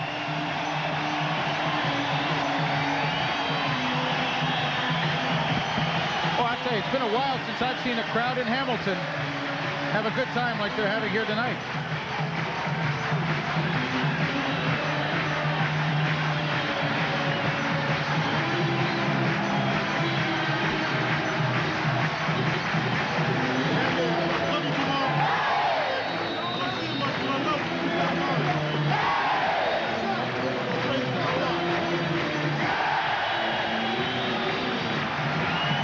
Osbaldiston's kickoff.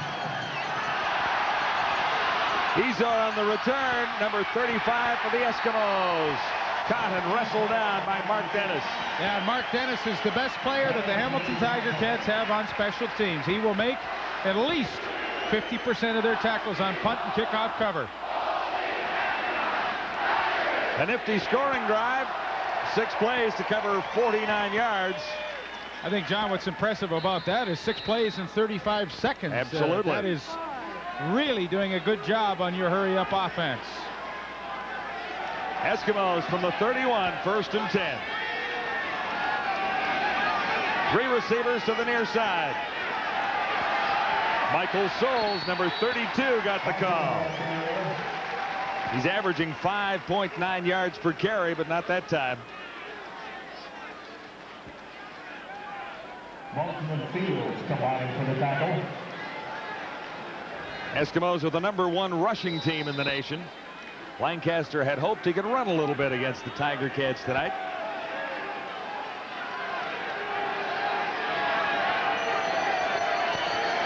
Eskimos have won 1 battle tonight, time of possession.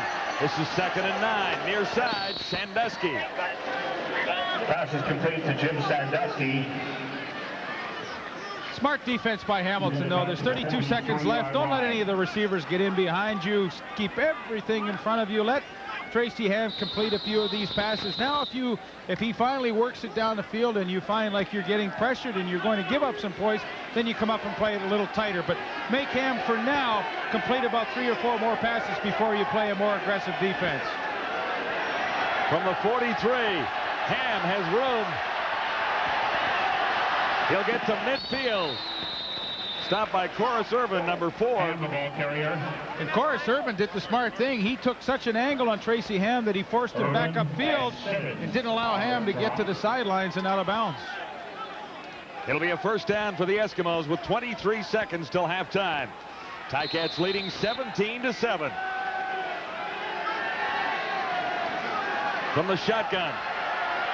Ham over the middle. Sandusky makes 2 catches in a row. He's down to the 35. That's a great catch by Sandusky. And these are all zone pass patterns. You get 2 inside receivers clearing out with the wide receivers running ins underneath them. Ham hits Sandusky. Now, 14 seconds left. Hamilton has to come up and play it tighter. From the Ticat 36, Ham gets chased. Thrown down. It's picked off. John Moten, number 42. Markers are down as Moten continues down the sidelines. Gets away. Actually, it was Dawson. Bobby Dawson. Moten made the interception. Dawson came up with the ball after that. Penalty marker on the play.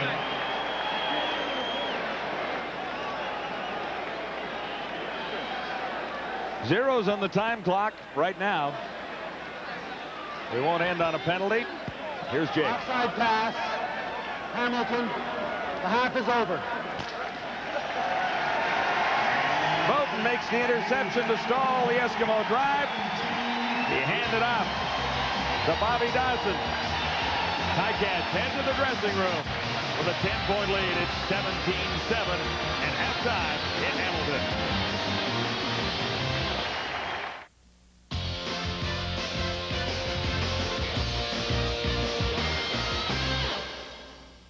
Yo, yo, yo, I'm back again. Yes, it's me, DK Smith. I haven't gone anywhere. You thought I was gone, didn't you? Not. I'm still here, tired and true, with another edition of Entertainers Just For You. We have a wonderful show ahead of you, but first we've got good news and we've got bad news. The good news is Steve Krupe, Chris Johnstone, hey, we're going to put you on tonight at the Improv. The bad news is O.J. Bragantz, Mark Mathis. Here's the story. Secret ballot. You lose. You stink. You're banned. Never to be on a CFL show ever again in life. Psych. But we have a wonderful show for you. But first, we got to tell you about the rules as usual. And now, the rules are as follows. Wait a minute. You guys already know the rules. You know the rules by now. But we're going to show them to you anyway.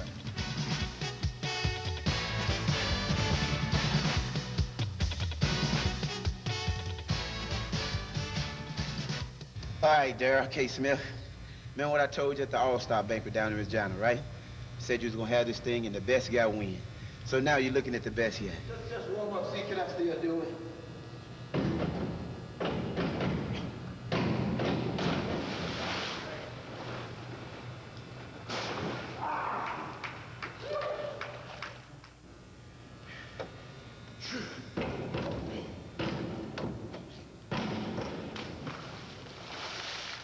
This is my last dive, and I want to thank TSN, guys from my hometown. Daryl, thank you. And I'm still going to whoop you when you come to Edmonton. And this is for you, last one. See you later, Doc.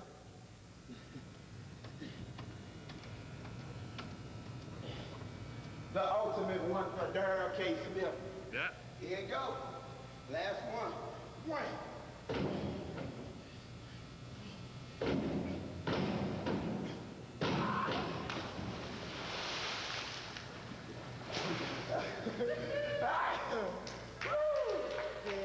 That was some fire right there, bud. Buddy, that was real good, real good. But now, you know, we got some hard-pressed individuals here that's going to be trying to push you out of there, you know what I'm saying? Now, from of our own representatives, from T.O., we got Rappers Delight. We got from Hampton University, defensive back, Jonathan Smoke Wilson, and the people that you all love and know, Raghib the Rocket Ismail from the University of Notre Dame. Take it away, fellas. When you're kicking a freestyle lyric, only thing you need is a beat. Oh yeah. Check it out. One time. Bust the rhyme in the place, on the mic, in your face, ask the question that I like, and I think it's a disgrace, but never mind that, cause I'm here to rap. On the microphone, you know that I'm all that, smoking. Yo, the best that I might be a keep on the east, been a deep beat. I'm the best waiter, rhyme devastator, on this show called Entertainers. No, wait a minute, he's rock hip, and I'm Smoke J. That's all I have to say. Oh, my main man DK, what's next, what can I talk about? Freestyle lyrics, busting the lights, and that's a walkabout. So as you see me on the field playing football, on the fast lines, rocket busting touchdowns. So what's next, all my good time friends? See you on TSN. Peace. Yeah, my boys on the mic. I know you got the like, you got to choose them as your winners tonight. Way to go, fellas. That was some fire. That was a nice rap there, pal. Ooh, the decision's rough. It's gonna be a hard one, but once again, we need your help. So, it's only 50 cents to make a call. Please, help us out.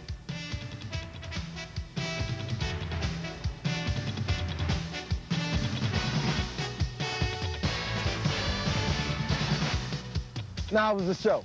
Did you like that one? I promised you a good one. So look here. We done had Ticats, Rough Riders, Argos.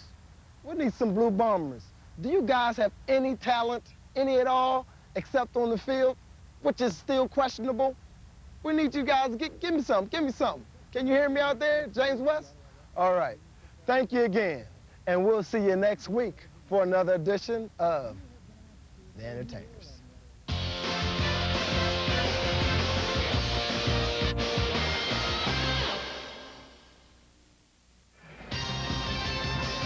Hamilton opened the scoring with a great drive in the first quarter, capped off by Lee Knight's 21-yard run to make it 7-0 in favor of the Hamilton Tiger Cats. Blake Marshall got a 3-yard run of his own early in the second to tie the game at 7. But back came the Tabbies. Paulus Bollison from 21 yards out made it 10-7 in favor of the Ticats. And then on a third down gamble, Orville Lee with a 1-yard run. 17-7 in favor of Hamilton, and that's where we stand right now. This is young A.J. Tuffer, and he's come to the game with his dad, Gary, who happened to play for the Ticats back in 1977. It's a family affair, and we'll be right back after these messages.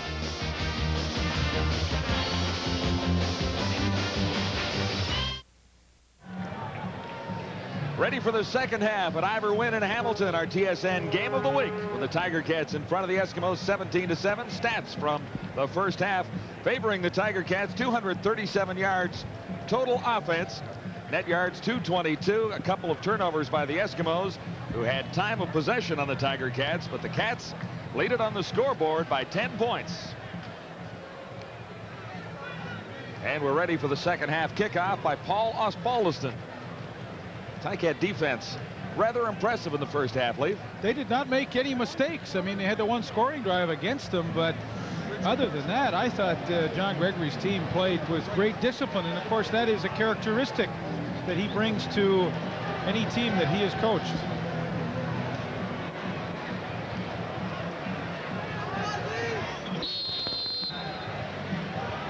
Ellis and Henry Williams are deep for the Edmonton Eskimos.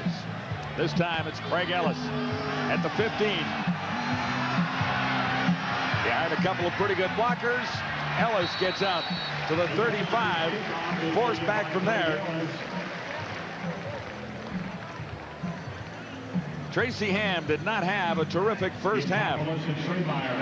As far as the numbers were concerned, 8 of 15 for 93 yards, 1 interception. Damon Allen 7 of 16 for 123. Really the difference in the half between the two quarterbacks was the running of Damon Allen. He did a very good job when he was pressured to take off with the football. Tracy Ham really did not to this point, but remember, if a game ever gets crucial, Tracy Ham is, in my book, one of the best at lifting his team with a run. Eskimos from the 32, and Blake Marshall got the first call of the second half.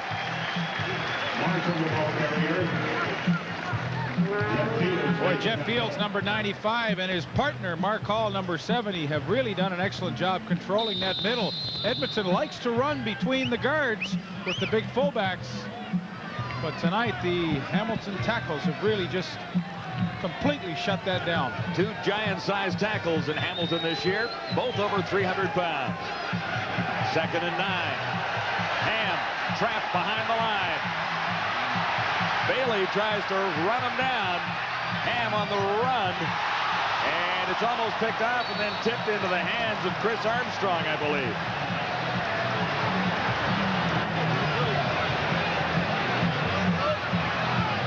Wiseman got a hand on it.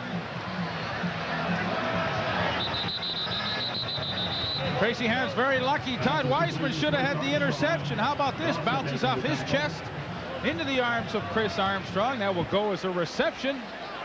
So it would look like a horrible play for the Edmonton Eskimo offense. Turns into what might be a first down after they measure. At least close enough to measure right now. Todd Wiseman should have had his 3rd interception of the year.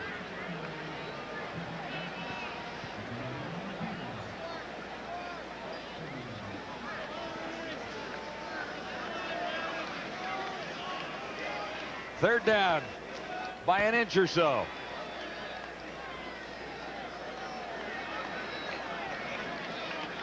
It's funny how plays like that work. You know, for Hamilton, they're saying, hey, you know, we should have had the turnover, should have had the interception. For Edmonton, they're saying, boy, what a break we had. Let's take advantage of that and get ourselves back in the ball game. Maybe that's a good omen, a good sign for us. Could be for the Eskimos, who have 3rd and 1. An earlier gamble paid off for Edmonton. 3rd, less than a yard to go for Tracy Ham. No flags, but Ham will have the first down without a problem.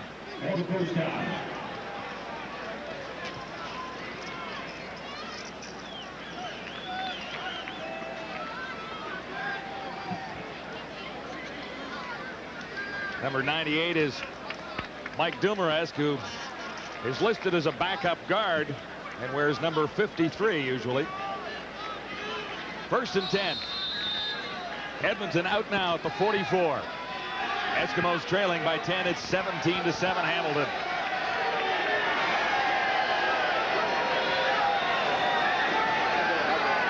Good fake by Ham. He stands in with time to throw. Sandusky at the 50. Caught from behind inside the 45. Rico Cartwright, number 20. Hauled down Sandusky after a substantial gain, 24 yards. Yeah, and the reason why he got that gain off to Jim Sandusky was the play of the offensive line. It's interesting when you give Tracy Ham time to throw, and he is confident. Look, he's up on that front foot. Lots of velocity on that football as he delivers it to Sandusky, but it's a simple game. Protect the quarterback, and he can have a good night. Early in the 3rd quarter, the Eskimos on a bit of a march here after a 24-yard gain by Sandusky. He's flanked to the far side of the field now. One back in the backfield, and Ham hands off to Michael Souls. He'll be very close to a 1st down. Souls averaging 5.9 yards a carry. No touchdowns so far in 92. Watch the Toaster take the inside route here, and number 60, Chris Morris, comes out on the trap, and he really didn't have to make a block on Williams. Williams took himself out of the play. Souls broke it to the outside. Michael Souls just short of the 1st down. It is 2nd and 1. 3 receivers to the far side for the Eskimos. Blake Marshall, and an easy 1st down for the Eskimos inside the Ticat 30.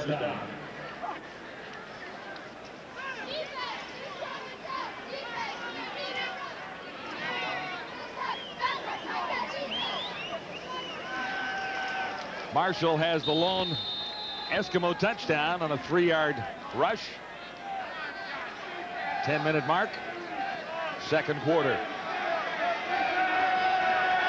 He's been bothered by injury and heads to the sidelines for a bit of a rest. Yeah, he didn't look like he was feeling too well there as he left the field. 1st and 10. Ham alone. Escapes and throws. It'll be a 1st down. Armstrong made the catch, number 77. 23 yards the gain. The Eskimo drive continues. Chris Armstrong's right here. Bobby Dawson here. Watch how Armstrong works him hard to the inside and then breaks it back from the outside. Tracy Ham has enough time as he gets out of the pocket to complete this pass, but that's pretty good work. You see how he turns Bobby Dawson completely around, and boy, that's when you got time like that, a receiver can really work hard in the one-on-ones with the defensive back. That's good pass pattern. 1st and goal to go. The Eskimos are at the Tiger Cat 9. Ham looks back, looks to the end zone. Markers are down as the catch is made. Craig Ellis.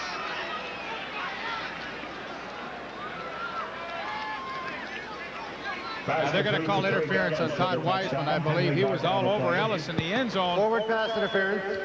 Hamilton, number 6. Decline. Touchdown. Touchdown will stand for Craig Ellis. And that's his 2nd of the season.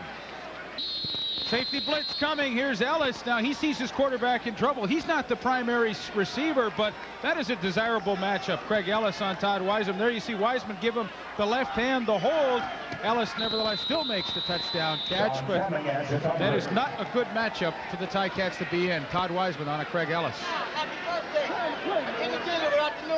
Back to a 3-point ball game on Craig Ellis's 2nd touchdown of the season, converted by Sean Fleming. Ticats in front, 17-14.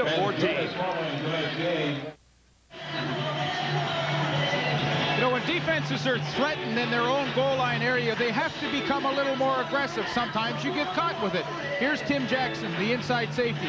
He is coming on a blitz. This is Todd Wiseman. He has to come over and cover Craig Ellis. Now, although Tracy Ham rolls away, Ellis still has enough time to come all the way across the field, and even with an interference call against Todd Wiseman, he is able to make the catch. Now, he will go out of your picture, but he will come back. He's working back across the field. So, what the Ticats hoped to accomplish by getting that extra pressure did not materialize. and Ellis had a good matchup against Wiseman for the touchdown. Eskimos are right back in this ball game. Trailing by 3 at 17-14. David Lucas on the return for the Tiger Cats. Cuts it up. Finds some room up the middle. Decent return. He's to the 39-yard line. Happy birthday, Ray Chow. Couldn't have did it without the Newmans and the Adidas. Both number one. I told you, Ray. Vancouver. Happy birthday, buddy. See everybody in Edmonton. It's a lot of stuff. Yeah, you got a lot of ads in there. 11th CFL season for Craig Ellis. He's been around. 8 plays, 78 yards, time of possession 4:59. Finished off by a Ham to Ellis combination of a 9-yard touchdown toss. Ticats, 1st and 10, 39, Lee Knight. Number 25 carries for the Cats. He's got about 4. Enos Jackson has a lower leg or upper leg strain, they're calling it. He's not out there right now, and it doesn't look as if he will return to the Eskimos tonight. And that is why pretty near every team in the CFL likes to have a defensive back as their designated import just for that particular reason. If they lose a DB, they have protection. Doug Parrish is the DEI for Edmonton, and he is now replacing Enos Jackson. Allen on 2nd and 6. Mazzoli was the intended receiver, number 80. And right away, a miscue in the defensive secondary of the Edmonton Eskimos. There you see Doug Parrish, who has come into the game, and a mistake was made. Mazzoli wide open, and Damon Allen would love to have that one over again. He had Mazzoli. Well, that could have been 6. Well, there were some problems with the Tiger Cats during the offseason more than anything, and they have survived one more time and have an enthusiastic response here at Iverwin tonight after winning 3 games in a row. They currently lead by 3. Long way to go on this one. 8:49 to go, 3rd quarter. Williams on the return. Markers are down. Mark on the play. 42-yard kick.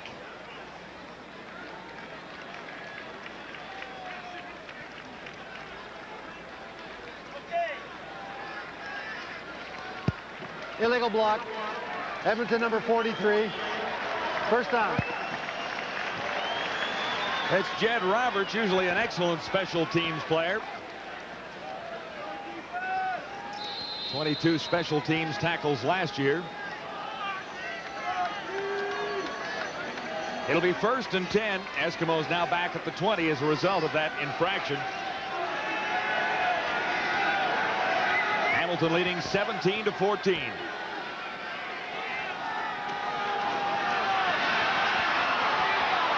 This is Blake Marshall.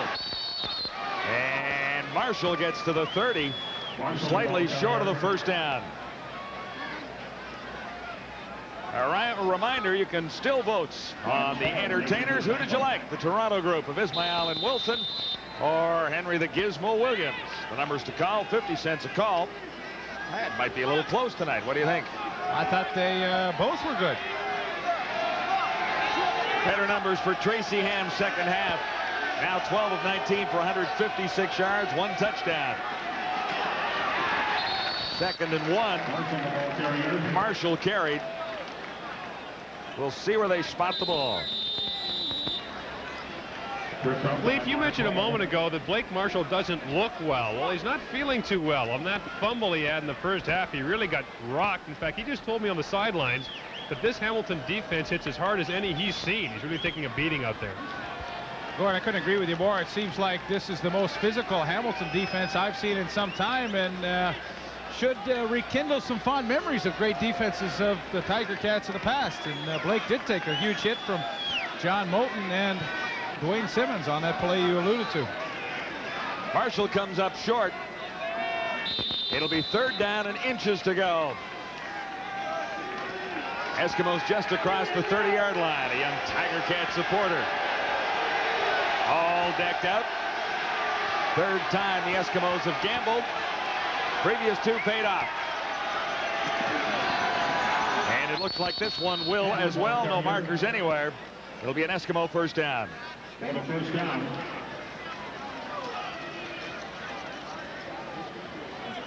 Lancaster gambled early in the football game, deep in Edmonton territory on 3rd and less than a yard. Well, he is blessed with a good center in Rod Conop, and the 2 guards, Pierre Vercheval and Randy Ambrosi, are also excellent football players. So with defense giving a yard off the line of scrimmage and the 3 quality people that Edmonton have blocking in that little triangle, you know, it's a pretty safe bet. 1st and 10, the Eskimos at the Edmonton 32. Ham to his left. And Williams makes the catch. Pushed out by Rico Cartwright. Williams goes to the touch by Cartwright. Rico Cartwright is an interesting story. Last year we told you, wide receiver with the Ticats. They converted him to a corner this year with his great speed. And you know, I really think as a teaching technique, teams should have their receivers play a little defensive back in practice and vice versa. DBs play receiver just to understand how the other side of the ball functions. And I think it would make all the players better players by doing that. On 2nd and 1, Ham lost the ball. And the Tiger Cats may have their 3rd turnover of the night. Mark Hall.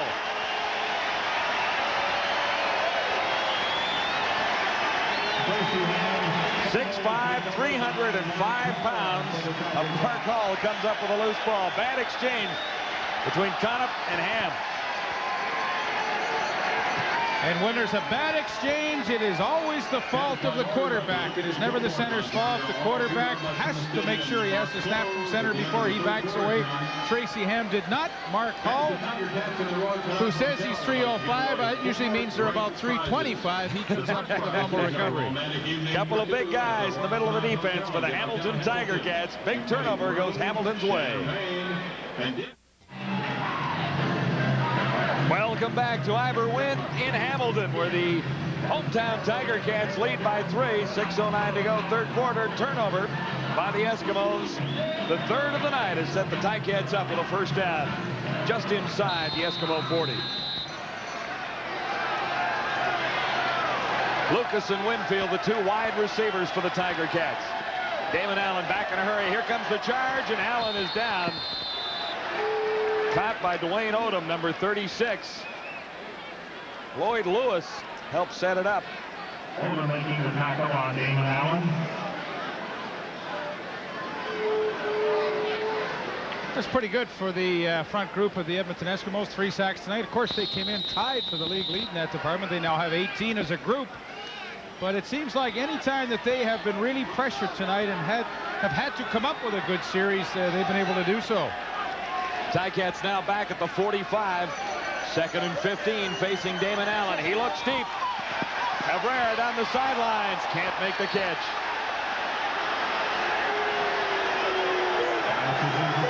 Tight coverage on Cabrera by Murphy and Parrish.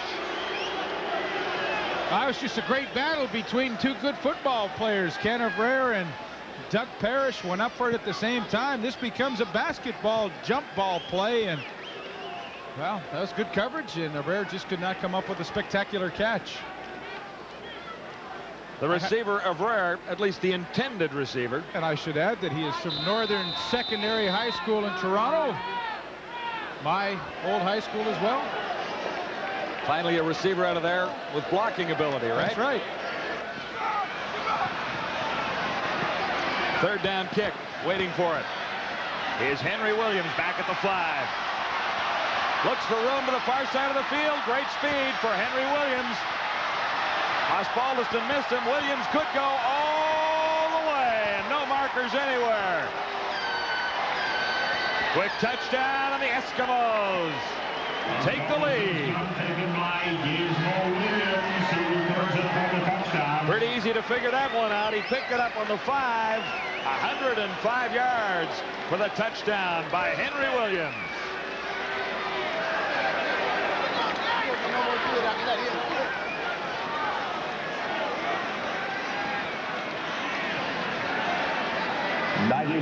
Boy, is that any good. You know, I have never seen anybody better at letting the ball roll around and really sucking that cover team in, and all of a sudden picking it up and getting to the outside. And well, you want to see speed in the afterburners. How about this as he gets away from Mark Dennis at the end? Watch this. Boom. Boy, I mean, he has two speeds, fast and faster. Add that to the Eskimo total. Edmonton in front of the Tiger Cats. 21-17. And this deserves another look. The Gizmo doesn't breathe when he's on a tear like this. He holds his breath for 105 yards and the touchdown to give the Eskimos the lead.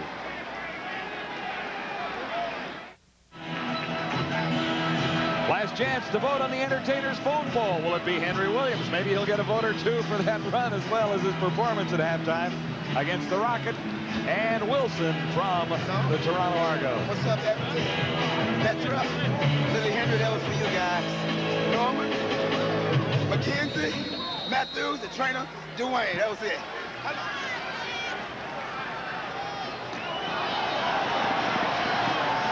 On the return for the Tiger Cats, Orville Lee, he gets out to the 32, marker down. You know, in the first half, I was talking to a member of the Hamilton medical staff who watched Gizmo return a punt. He said, you know, he's not running as well as he used to. There's something wrong with him. Well, there was something wrong with him early in the year. His hamstring was bothering him. He's fully healthy in this game, and here's the news. The Gizmo could still run. Can he ever? Bothered by the hamstring, but he seems to be okay now, folks. I think he stretched it out nicely on that play.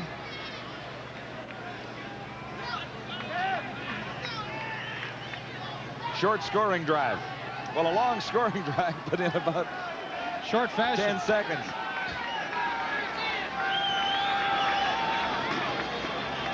Ticats first and 10, 23-yard line.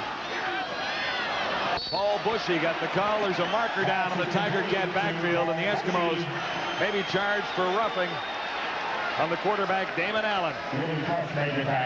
Rob Davidson. Maybe a late hit.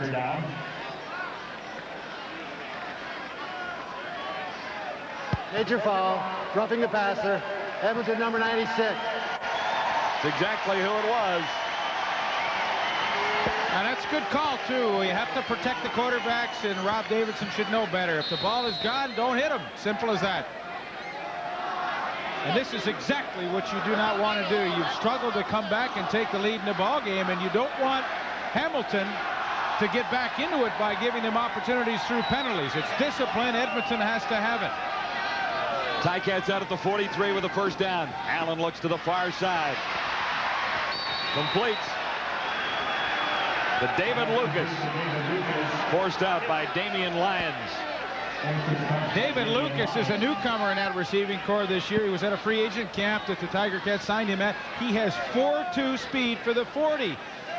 Damon Lyons did a nice job to come up and catch him quickly and only hold that to around 7.5 yards. But this David Lucas, he can fly. Second down for the Tiger Cats. 2nd and 4, they mark it. Allen looking to Winfield. He's got it. It'll be a first down, Ticats at the Eskimo 40.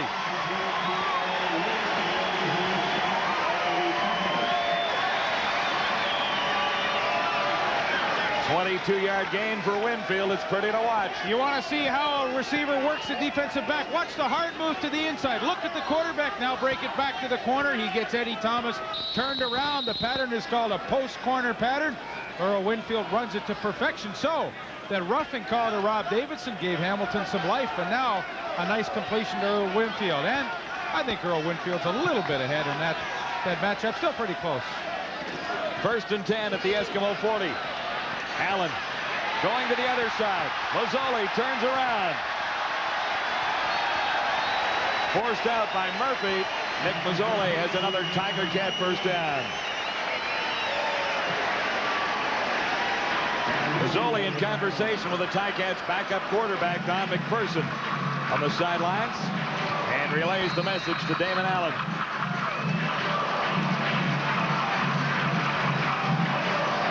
$17 yards the pickup. 1st and 10. The Tiger Cats at the Eskimo 23. Mazzoli's having a good night.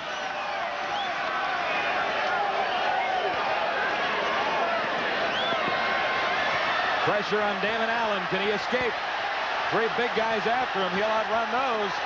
Cuts it to the 10. He's to the 5. and down and out at the 1-yard line. Damon Allen has the Tiger Cats knocking at the door. 21-yard run for Damon Allen. And this is what an agile quarterback can do for you. The blitz coming right up the middle. He's able to avoid it. Now watch the block by Earl Winfield. He is no longer a pass receiver. He's a blocker. A good block on Eddie Lee Thomas, and that allows Allen to pick up at least 8 more yards and get it down to the 1-yard line. So Damon Allen has put together a lovely drive to try and answer that punt return touchdown by Henry Williams. Hey, that's been a real factor in this game. Over 100 yards. Goal to go from the 1. Lee gets the call, his second touchdown of the game. 2 from 1 yard away for Orville Lee, and the Tiger Cats are back in the lead.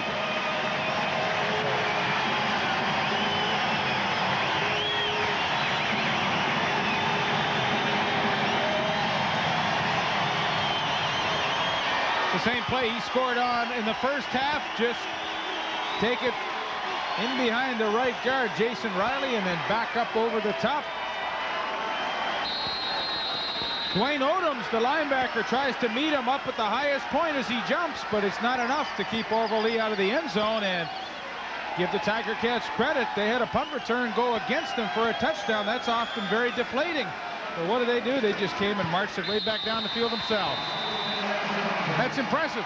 It certainly is. Damon Allen should get a lot of credit for that drive. It started off with a penalty, but it looked like the Tiger Cats might be in trouble and getting ready to kick the ball away again. They took advantage of the penalty and a very successful march for the touchdown.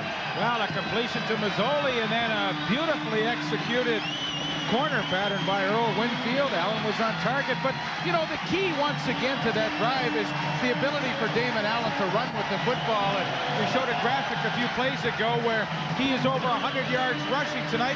It has been selective rushing and rushing when he has had to. This is an element to their offense that they simply haven't had in the past. They now have it. They are a much more effective football team.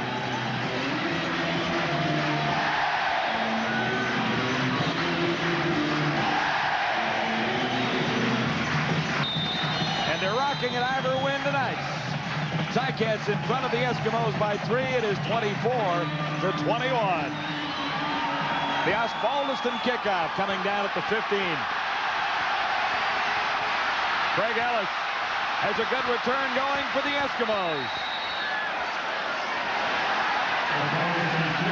Ellis gets out near the 50. We've got a game in Hamilton tonight. The scoring drive, 87 yards in 5 plays.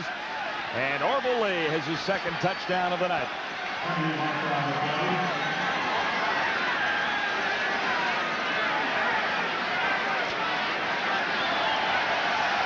A minute 51 to go in the third quarter. Face mask, Edmonton number 43, first down.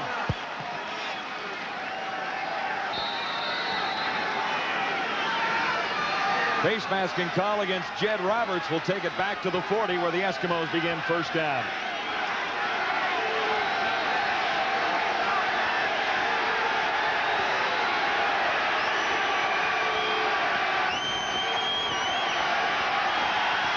Tracy Ham is surrounded. He escapes. Chased down. But they can't catch up to Tracy Ham till he gets to the 50-yard line. Mark Hall in pursuit, number 70. But he's 300 pounds and can't catch up to Tracy Ham. This is our first visit to Ivor Wynn Stadium this year, but I can tell you firsthand, guys, what a difference a year makes. These people are absolutely on their feet every play. Yeah, they've restored the roar in Hamilton. They love it here tonight. And it looks good on them, too. They've worked hard to bring the people back here in Hamilton, and as Gord says, they are enjoying themselves. Second less than a yard to go for the Eskimos. Marshall converts easily. He's across midfield and into Ticat territory.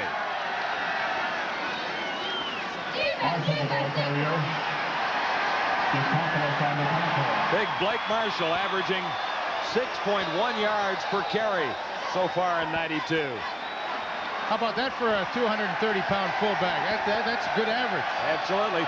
Had a big 50-yard run last week. 1st and 10 for the Eskimos. Ticat 54. Ham just got it away. Immense pressure.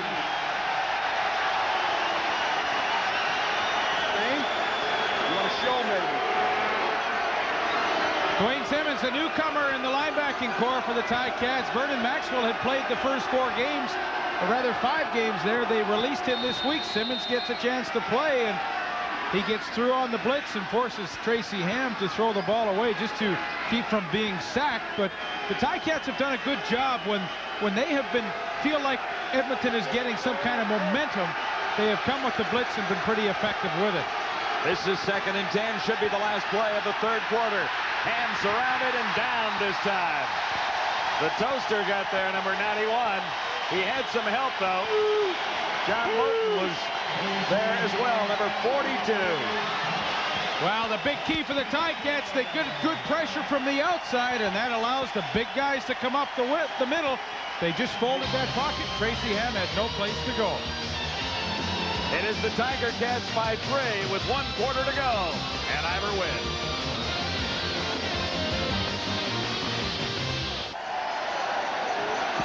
Our game of the week on TSN is a great one. I'm John Wells along with Lee Pedersen and Gord Miller at Ivor Wynn in Hamilton. Ready to begin the 4th quarter. Eskimos will have to kick it away. It's 3rd and 19. Glenn Harper across the 35. To get this one away, it is not deep. Bouncing back. Flags are all over the place. Lucas, number 82, comes up with it. They're going to throw the flags. I think that hit a Hamilton player in the back as he was trying to go back and block. So we'll see how they sort this one out. You know, if it hits him in the back, I guess technically that is no yards.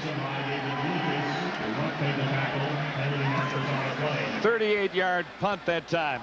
Looked like 34 Ernie Schremeyer when he was going down trying to set up some blocking. Hit him right in the back. So probably called no yards on that.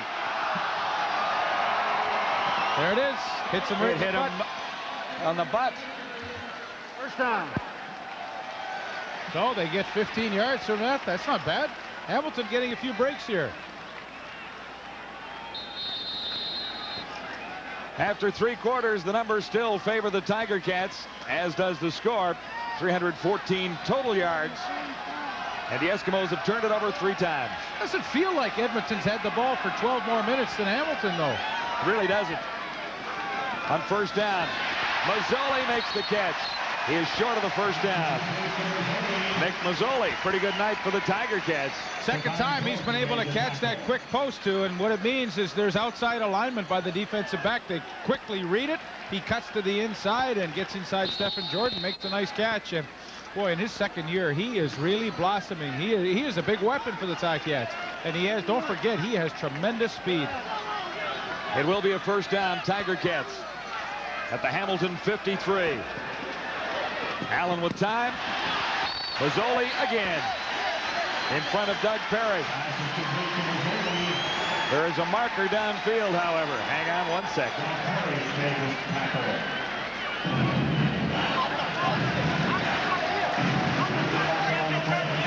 Looks like the call will go against number 10 for the Eskimos, Damian Lyons, in favor of the Tiger Cats here. Away from the play.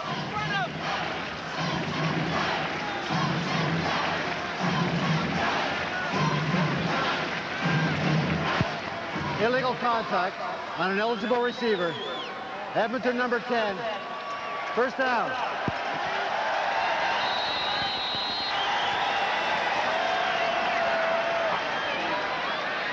Mazzoli made the catch. Away from the infraction, so it'll be 1st and 10. Ticats at the 47. Allen has it slip out of his hands as he looked to throw. The Eskimos have recovered. Leroy Blue. It wasn't a forward pass. No markers down. Eskimos have their 2nd turnover. Well, what a play. David Allen with the quick roll had Ken Abrera wide open in the flat, and for some strange reason, it looked as though he was attempting to throw it, but as he was bringing it up, no question. The forward motion hadn't started. That's an excellent call. The fumble stands. The Eskimos get quite a break. Bring back the Stickum. Edmonton has turned it over 3 times. The Tiger Cats have turned it over twice now. 1st and 10 Edmonton at the 49. Tracy Ham looks deep. Almost picked off. Coverage by Rico Cartwright.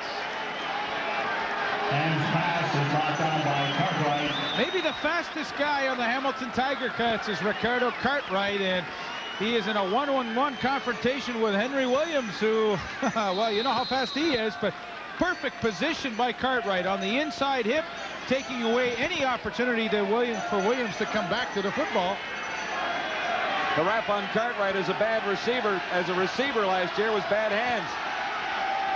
Couldn't make the catch there, but he knocked it down. Here's Tracy Ham. No catch. Craig Ellis was the intended receiver.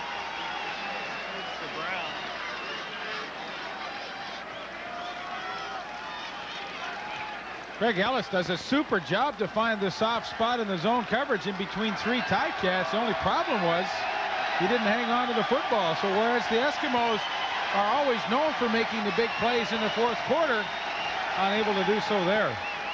What a night Glenn Harper is having. The Eskimo punter averaging 46 yards. He'll stand back at his own 35. Fake. They faked it and will get the first down. Michael Souls got the call, number 32 on the fake punt. A 19-yard gain. Mark Nelson's the special team coach with the Edmonton Eskimos, and I'm sure that was his call. Direct snap to Michael Souls. He gets a good kick-out block from Blake Marshall. And the trick play works for the Eskimos, and you practice those things all week, and you get a chance to use it in a game when it works. Why, oh my, is that a big lift for a team? And that's a big first down for the Eskimos. Yes, it is. At the Tiger Cat 42. 2 receivers split to the near side, 2 to the top of your screen, far side of the field. Ham on a roll looking for Sandusky. Can't make the catch. Marker down. Sandusky draws a flag. Covering was number 4, Corus Urban.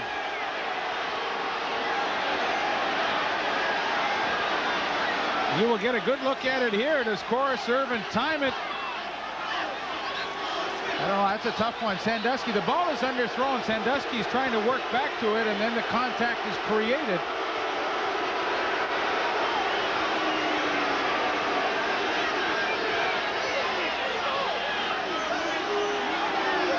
So what they probably call it. Forward pass interference. Hamilton, number 4. 15-yard penalty. First down. So 15 yards sets the Eskimos up at the Tiger Cat 27. Corus Urban caught there.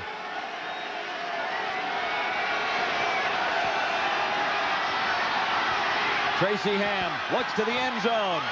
Batted away. Tim Jackson, number 40. Covering on Craig Ellis, number 33. And Jackson won. Yeah, it's tremendous acceleration by Tim Jackson. You know, he is beaten to the post initially by Ellis. Watch this, and then at the last second, Jackson is able to accelerate, get the hand up, and wow.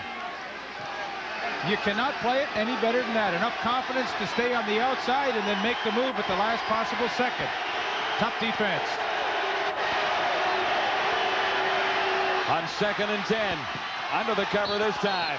For Armstrong, no catch. Chris Armstrong, covered by Bobby Dawson. Ticats lead it by 3 at 24-21. Eskimos with a chance to tie it right now. 10:56 to go in the 4th quarter.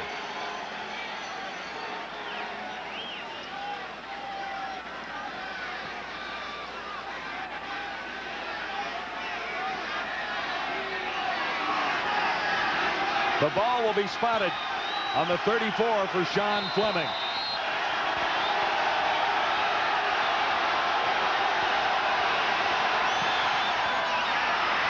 Wide.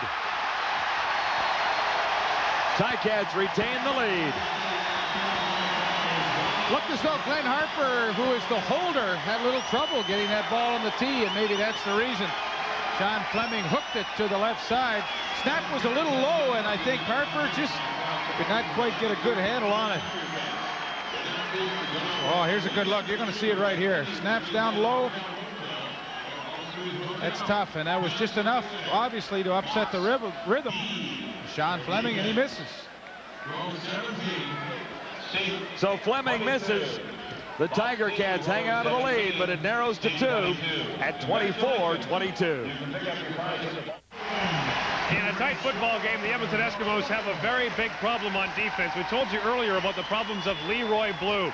He wants to come out of the football game. He says he can barely run, but he can't. His backup, Mike McLean, is also hurt. So I said to Leroy Blue, what do you do? He says, you got to go and hope you don't get burned. But he's certainly not even 50% out there right now.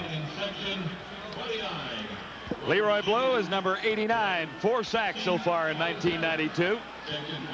And of course, to compound their problems defensively, Enos Jackson is also out with the muscle pull. Doug Parrish is in replacing him. So the Edmonton Eskimos are hanging on physically on defense.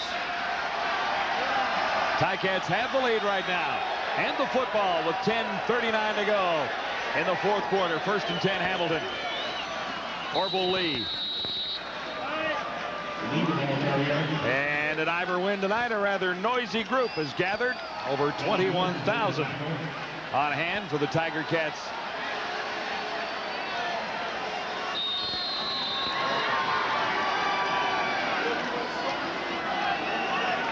Gain is 2. This will be 2nd and 8.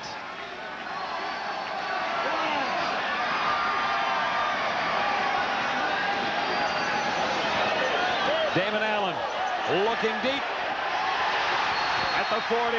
It's Nick Mazzoli again. Big play for the Tiger Cats.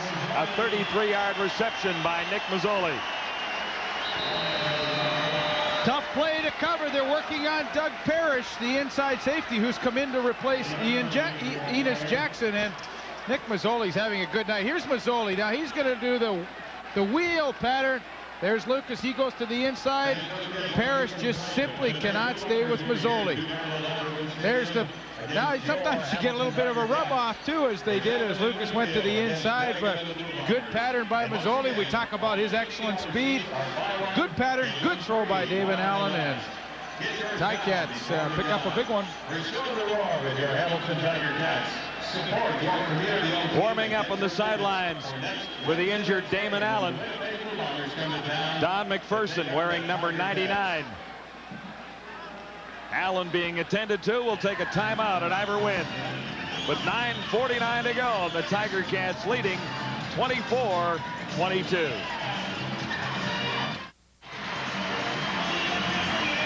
Damon Allen heading to the Tiger Cats sideline. Shaken up on the last play.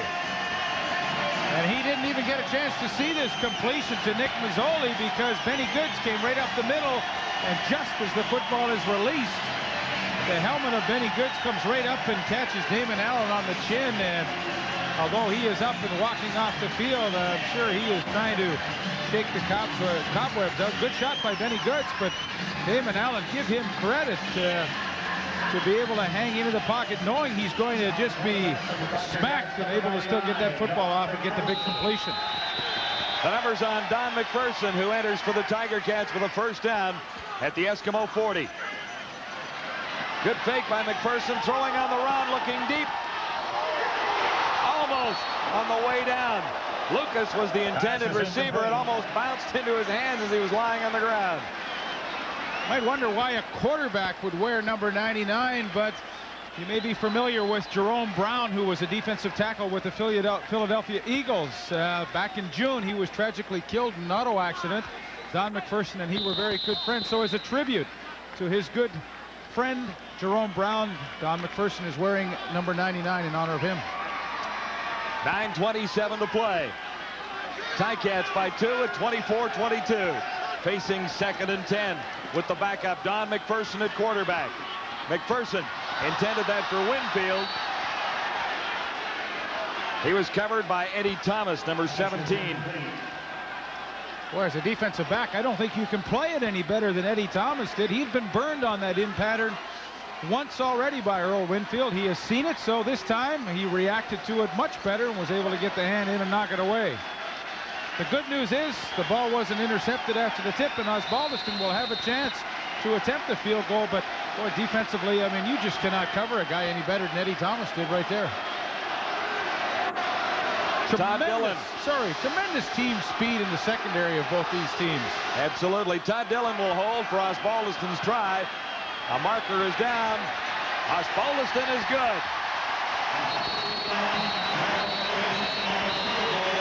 47-yard field goal for Osbaldiston. You know, it's interesting. Harper had problems on the Sean Fleming field goal with the hold. That time, bad snap, but Todd Dillon was able to get it down. Osbaldiston adjusted his rhythm to it and made the field goal. Procedure. Only 6 on the line. Repeat third down. Oh, John Gregory.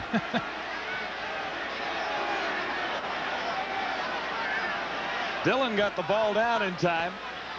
Tiger Cats were in a wrong formation.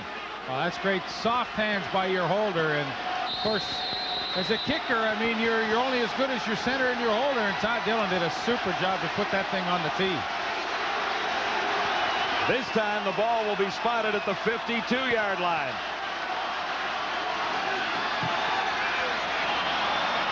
And this time Osbaldiston is wide. Williams will give up the single points. And it's back to a 3-point lead for the Tiger Cats. So a penalty cost the Tiger Cats a couple of points. So frustrating for a head coach. I mean, you prepare all week and then you hate to take points off the board, and that's what happened to the Tiger Cats. Good news is, though, they restored the 3-point margin. Yeah, and that could make it interesting as we go down to the wire here. 3 points separating these two with 8:30 to go.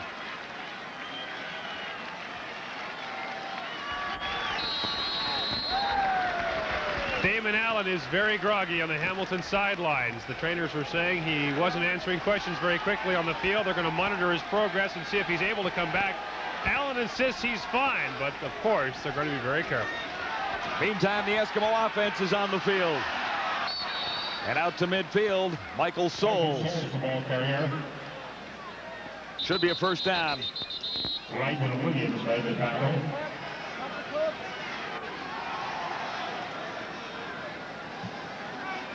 They'll measure.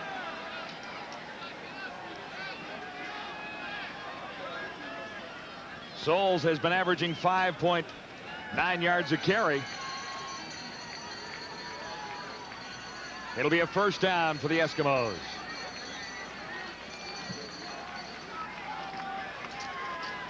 Ticats scored first and led 10-7 at the half. Edmonton came back to take the lead. The Tiger Cats have restored that. It's 25-22. First and 10. Tracy Ham for Chris Armstrong. Wiseman was with him. The pass overthrown. Safety blitz coming by Bobby Dawson. They pick it up, but Tracy Ham not able to connect with Chris Armstrong. I mean, that is a good matchup for Edmonton. Armstrong against Todd Wiseman. They just weren't able to hit it.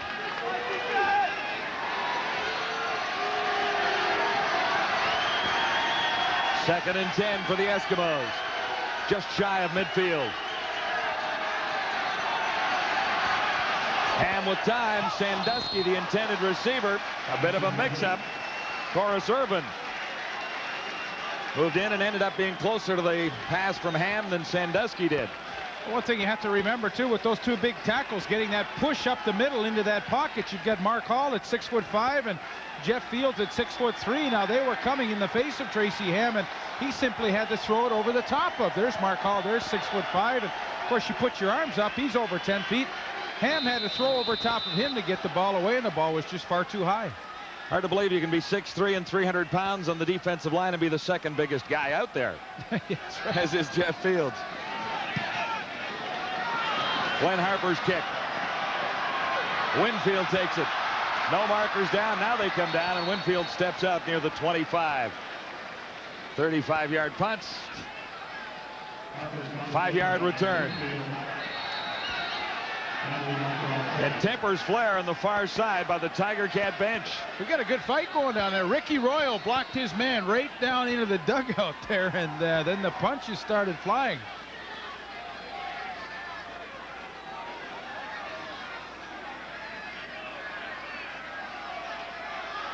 Doug Parrish. Obviously, it was Parrish whom Ricky Royal was blocking, but Royal just took him right down the steps into the dugout.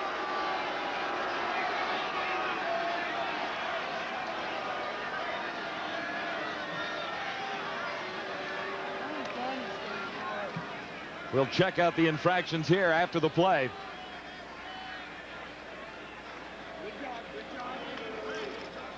What was going on down there? I don't know.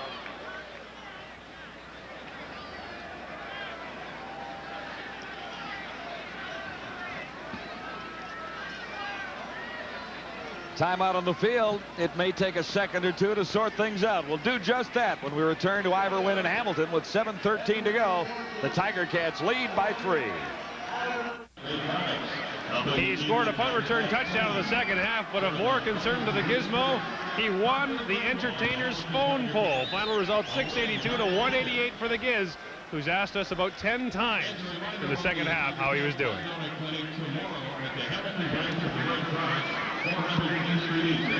Well, you won, Giz. And Damon Allen is back for the Tiger Cats. Penalties appear to be offsetting because the ball is spotted just near the 25 where Winfield stepped out of bounds. Doug Parrish of the Eskimos was in the middle of the practice that happened at the Tiger Cat bench.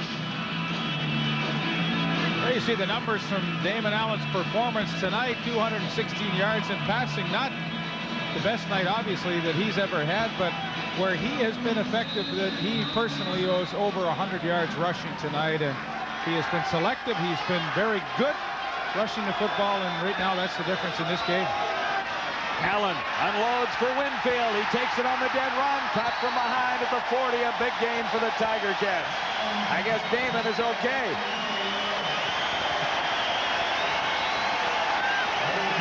48 yards.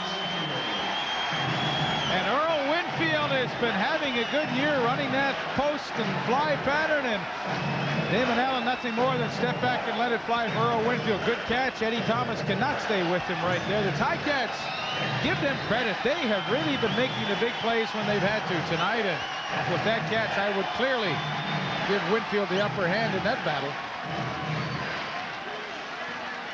But the good teams make the big plays late in the game, and that one was a huge one for the Tiger Cats. Cats first down at the 40. Allen is caught from behind by Lloyd Lewis. Lloyd Lewis with the sack on Damon Allen. And that's a coverage sack. Coverage downfield on Nick Mazzoli, as Allen wanted to let the ball go. He just simply wasn't open, and that allowed Lewis that extra little bit of time to come in and get that sack. 4th sack of the season for Lloyd Lewis.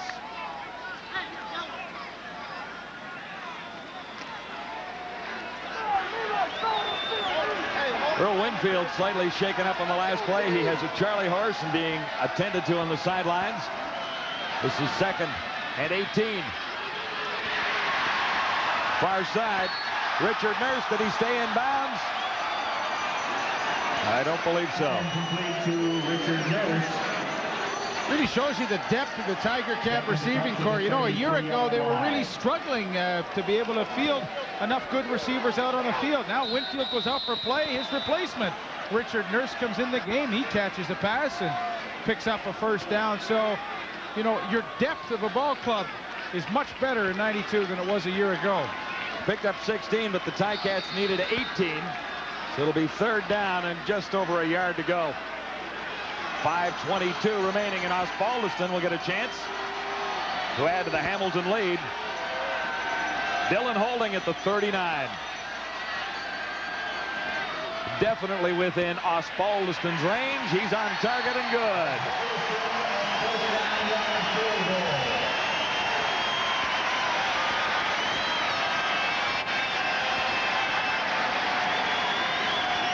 (28-22) now. The Tiger Cats in front of the Eskimos. Just over 5 minutes to play. Winfield walking it off on the sidelines. He made the big play to set up that field goal. That's a great catch he made. So now the Tiger Cats force the Edmonton Eskimos to score at least a touchdown to take the lead. Henry Williams flanking to the far side of the field, top of your screen. Eskimos down by 6 with a 1st and 10. The Edmonton 35. Play action. Blake Marshall. Bit of a mismatch. Marshall against Rico Cartwright. But Cartwright got him out of bounds.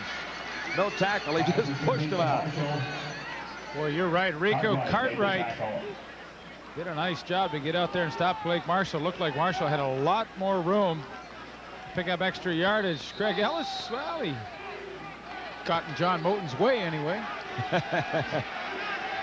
The gain is 8, 2nd and 2. Eskimos at their own 43. John Moten's had a good game for the Tiger Cats. This is Marshall, and I don't think he got the first down. He ran into the Twin Towers for 2, Mark Hall and Jeff Fields, the 300-pounders in the middle. You add in the fact that on 2nd and 2, you get the defensive ends, both David Bailey and Brett Williams pinching down. It sure doesn't create a lot of running room in the middle. Mark Dumoulin, number 98, is in. So it looks like the Eskimos will go gambling on 3rd down, about a yard to go. It's a short one. 4th gamble of the night for the Eskimos on 3rd and short. And they've made 3. And they're 3 for 3.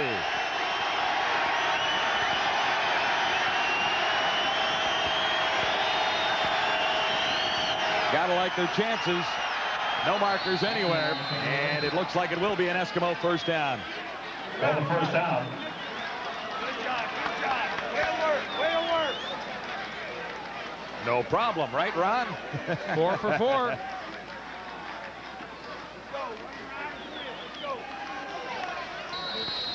First and 10. Eskimos just across the 45 now. Hamilton leading by 6 at 28-22. Lots of time to go. 3:24 remaining.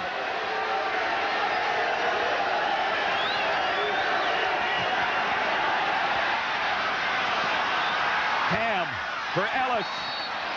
And he makes the catch at the 25. Ellis in front of Tim Jackson. 38 yards for Craig Ellis, his biggest catch of the night.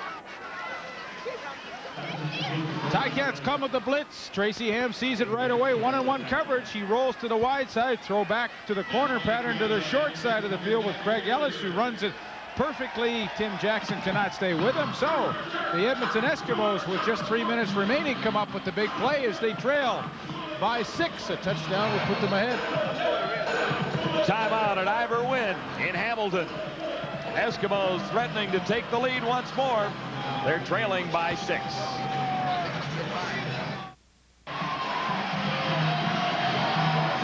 We're back here next Wednesday night with the CFL report, kicking off things live from Ivor Wynn in Hamilton. Getting set for the Tiger Cats' next home game against the Winnipeg Blue Bombers. And that could be a rather important game, depending on the outcome of things in Week 6. So we look forward to Week 7 already. CFL on TSN live from Ivor Wynn, and it's great to see this kind of enthusiasm back in Steeltown. Yeah, fun place to come to.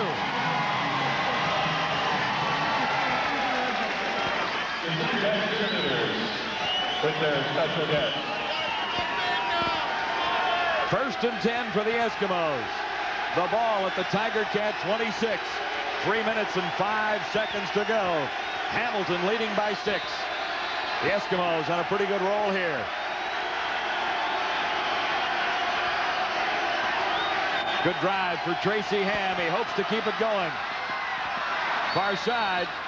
And it is a completion to Craig Ellis.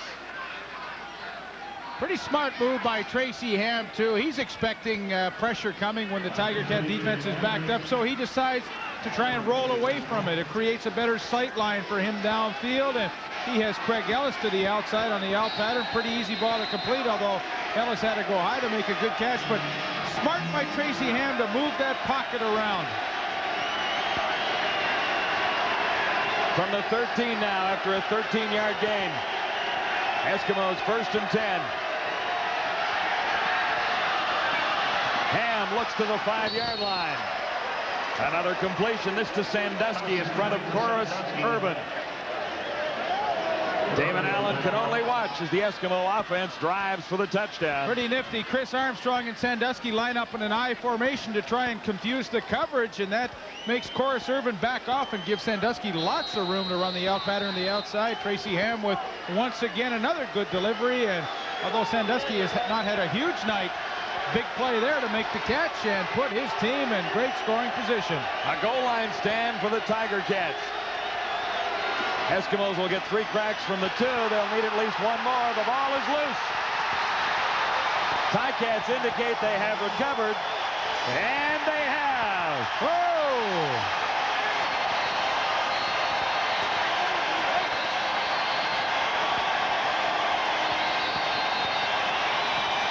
A couple of times tonight there has been a problem in the Eskimo backfield on the exchange.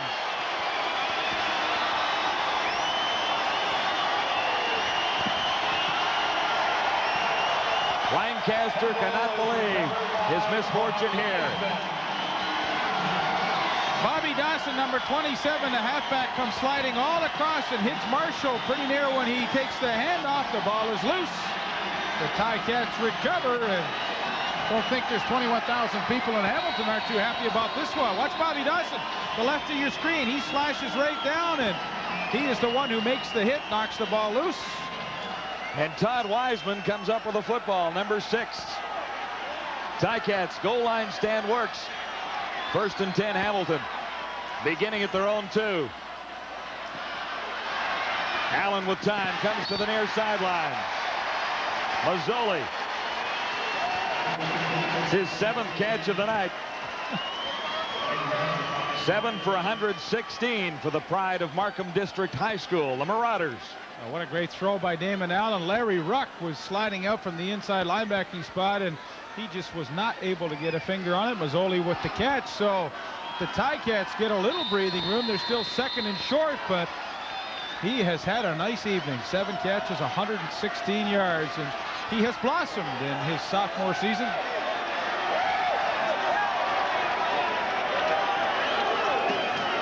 Second and 1. Allen hangs on and should have the first down as the Tiger Cats would like to take some time off the clock. It shows 2 minutes, 16 seconds to go. And this will really show the grit of a football team. How far have the Ticats come early in 1992? They have a 6-point lead. They are deep in their own territory and would certainly love to put at least 1, possibly 2 more first downs together before they have to give up the football. Ticats at the 13. First down. This is Orville Lee.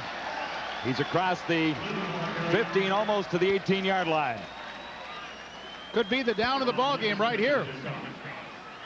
Looks like a 5-yard gain. 2nd and 5. 2:02 on the clock. Plenty of time for the Edmonton Eskimos to score a touchdown should they get the ball back. And with the clock now running under 2 minutes, huge play for both teams. The 6-point ball game. Allen far side. Coming out of the backfield, it'll be a first down for Orville Lee. Good-looking Tiger Cat fans everywhere. Oh, what a great play. That's why Orville Lee is a starter. He ran the football for 5 now. He makes a good catch. That catch was a lot more difficult than it appeared. He's able to hang on. The Ticats get the first down. Large play.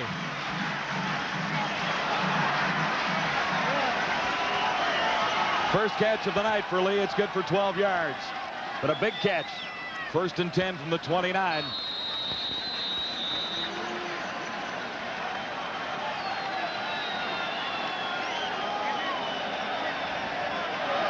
Lee Knights with 1:22 to play. Ticats lead it by 6 at 28-22. And also critical, you saw the face of Ron Lancaster. He knows that his defense has to make the play right now. They have to shut Hamilton down. There you see the time on the clock. 2nd and 9, and Allen goes for the bunch. Oh! Winfield almost put it away for the Tiger Cats. Okay, that's what Edmonton wanted. They needed to get Hamilton to give up the football. They have 1:08 to go. Plenty of time for Tracy Ham. We've seen him do it time and time again. Damon Allen looked as though he had Winfield home free. See if Eddie Thomas just got a hand on it at the last second. I'm not sure he did.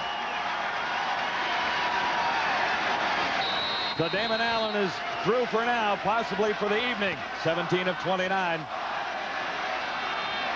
1:08 to go. Ticats have to kick it away. Osbaldiston, Thomas touched it. Now it bounces to the gizmo. Henry Williams, and no return for Williams, at least not much. He stopped at the 35. Great downfield coverage by number 33, Paul Bushy.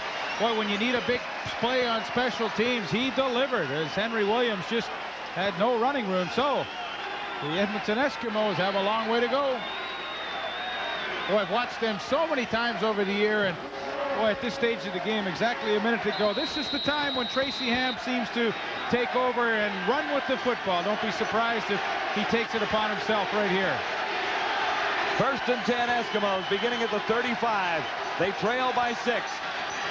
Less than a minute to go. This is Michael Souls making the catch coming out of the backfield. He ran into a wave of Ticat tacklers and is stopped short of the first down. You've said it before that if you had limited time on the clock and a quarterback to choose to run this hurry-up offense and get you the points you need, it would be Tracy Ham. Well, there's some good ones around. Tracy, I'll tell you, he does a great job at it. 50 seconds to go. The Eskimos are down by 6. Ham over the middle. And it'll be a first down for the Eskimos. Blake Ezor made the catch. He's number 35. Williams and Wright come down and make the stop.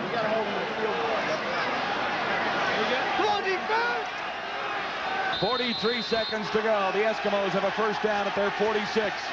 Ham sprints to his right, firing on the run, and he fired low for Chris Armstrong.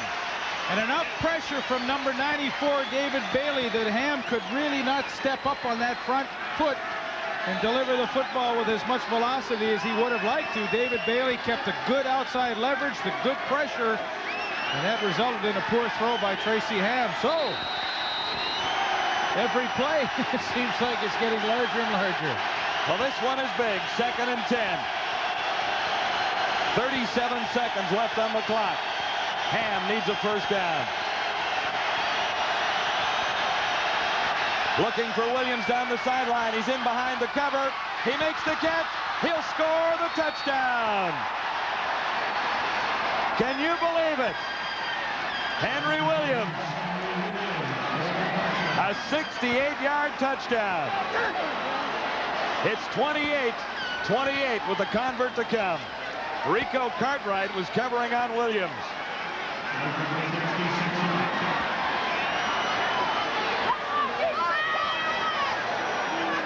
Tracy Ham went for the bundle.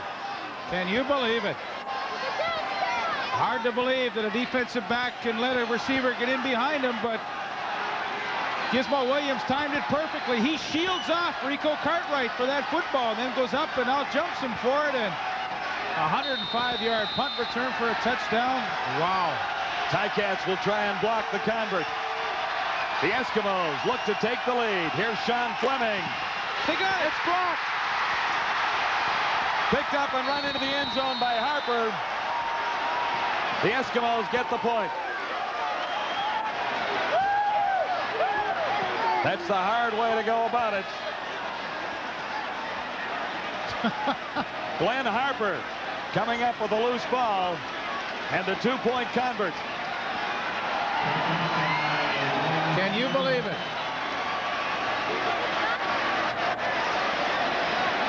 John Gregory is having a hard time believing what's happened to the Tiger Cats in the last 20 seconds. And really, you know, people may say, well, that's fairly insignificant, this two-point convert. Great block. Heads up by Harper, though. Oh, yeah. But this is significant. If Hamilton had time to come down and try a field goal and miss, you know, they're only a single away from overtime. Now they need the field goal to win it outright.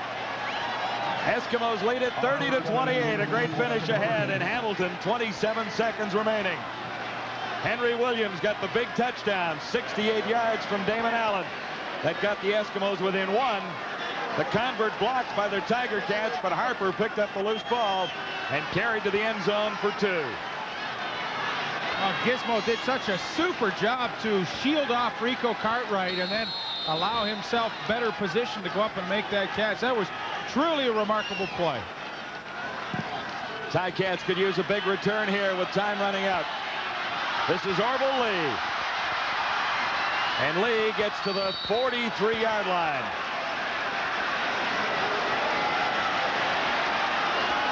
Well, the Eskimos late in the game come up with some huge plays, heads-up plays.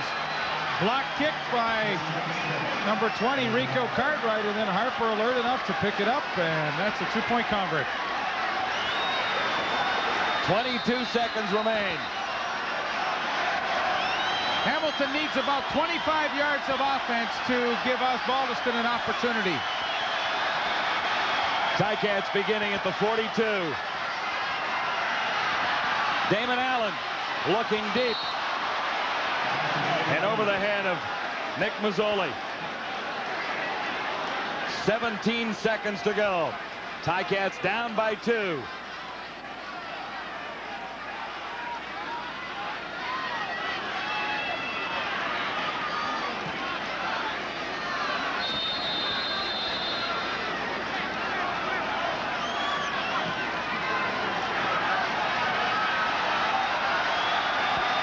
Biggest play for the Tiger Cats so far tonight. 2nd and 10. At the 41. Allen, time to throw. Far side, it's almost intercepted. Intended for Winfield. And Dwayne Odom got in the way. They call it an interception and a fumble. Dwayne Odom, number 36.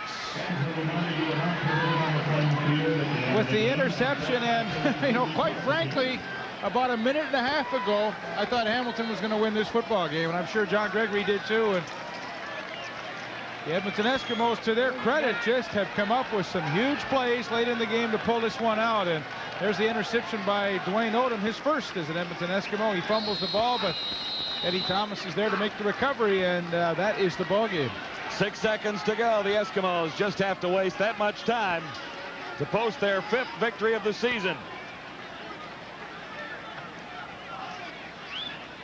30-28. That'll be the final score. For the long pass from Tracy Ham to Henry Williams on 2nd and 10. 68-yard touchdown as Williams got in behind the coverage of Rico Cartwright. Cartwright came back on the next play, blocked the convert, and then Harper picks up the loose ball and goes in for what will be the winning points.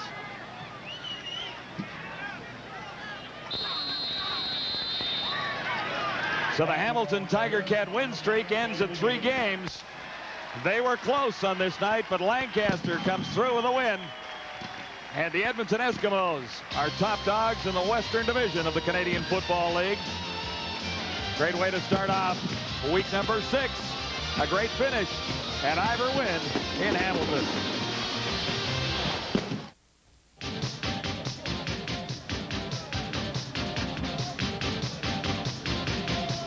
Time now for the TSN Turning Point, brought to you tonight by Sony Trinitron. It's the 4th quarter. The Edmonton Eskimos are down by 6. Tracy Ham goes back and looks to see the Gizmo working on Rico Cartwright, who gambles and loses. The result, the touchdown that ties the game. An unlikely 2-point conversion would follow, and the Eskimos pull one out in Hamilton. A cash donation will be made to the Coaching Association of Canada for the training and development of Canadian coaches in amateur sport on behalf of TSN and Sony Trinitron, perfecting the sport of watching TV.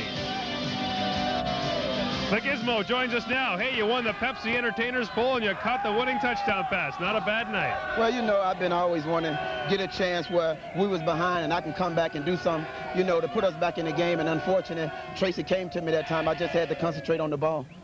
How much better are you as a wide receiver than you were, say, late last year? I'm about the same. The thing about it, they're getting me a lot of work out there. Last year, I only went in when a guy got tired or something. Now I'm out there the whole time, and I'm able to look at the defense covering me a lot and just, you know, making some plays. That's the most important thing. The winning touchdown reception, a 105-yard punt return for a touchdown. Do you feel completely healthy? Not really, but I'm just, you know, people might think I'm dogging it, but yeah, I'm hurting, but still, that's what we get paid for. You got to play hurt sometime. Boy, I can't wait to see you healthy. Gizmo, thanks very much. Congratulations. Thank you, and don't forget my tie, okay? You got it. Right. Henry the Gizmo Williams gets one of these, and the Eskimos get the win. We'll be back. Ivor Wynn in just a moment.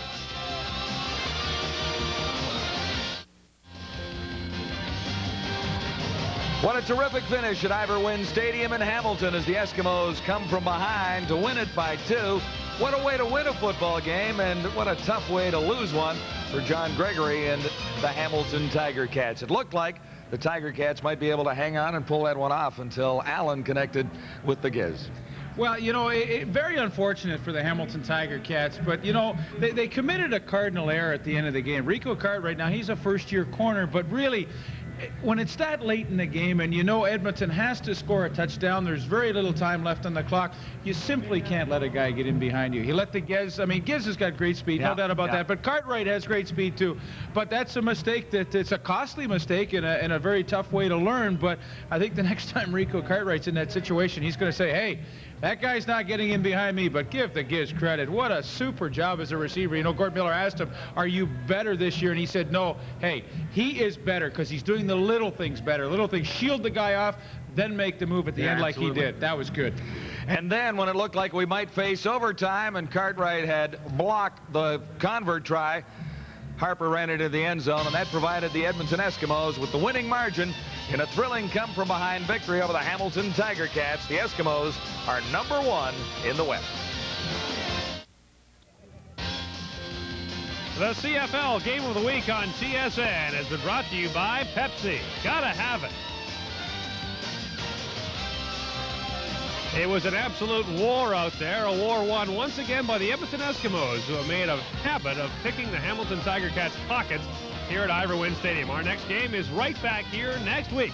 The Ticats will be hoping for better luck. We'll start off with the CFL report at 7 o'clock Eastern Time.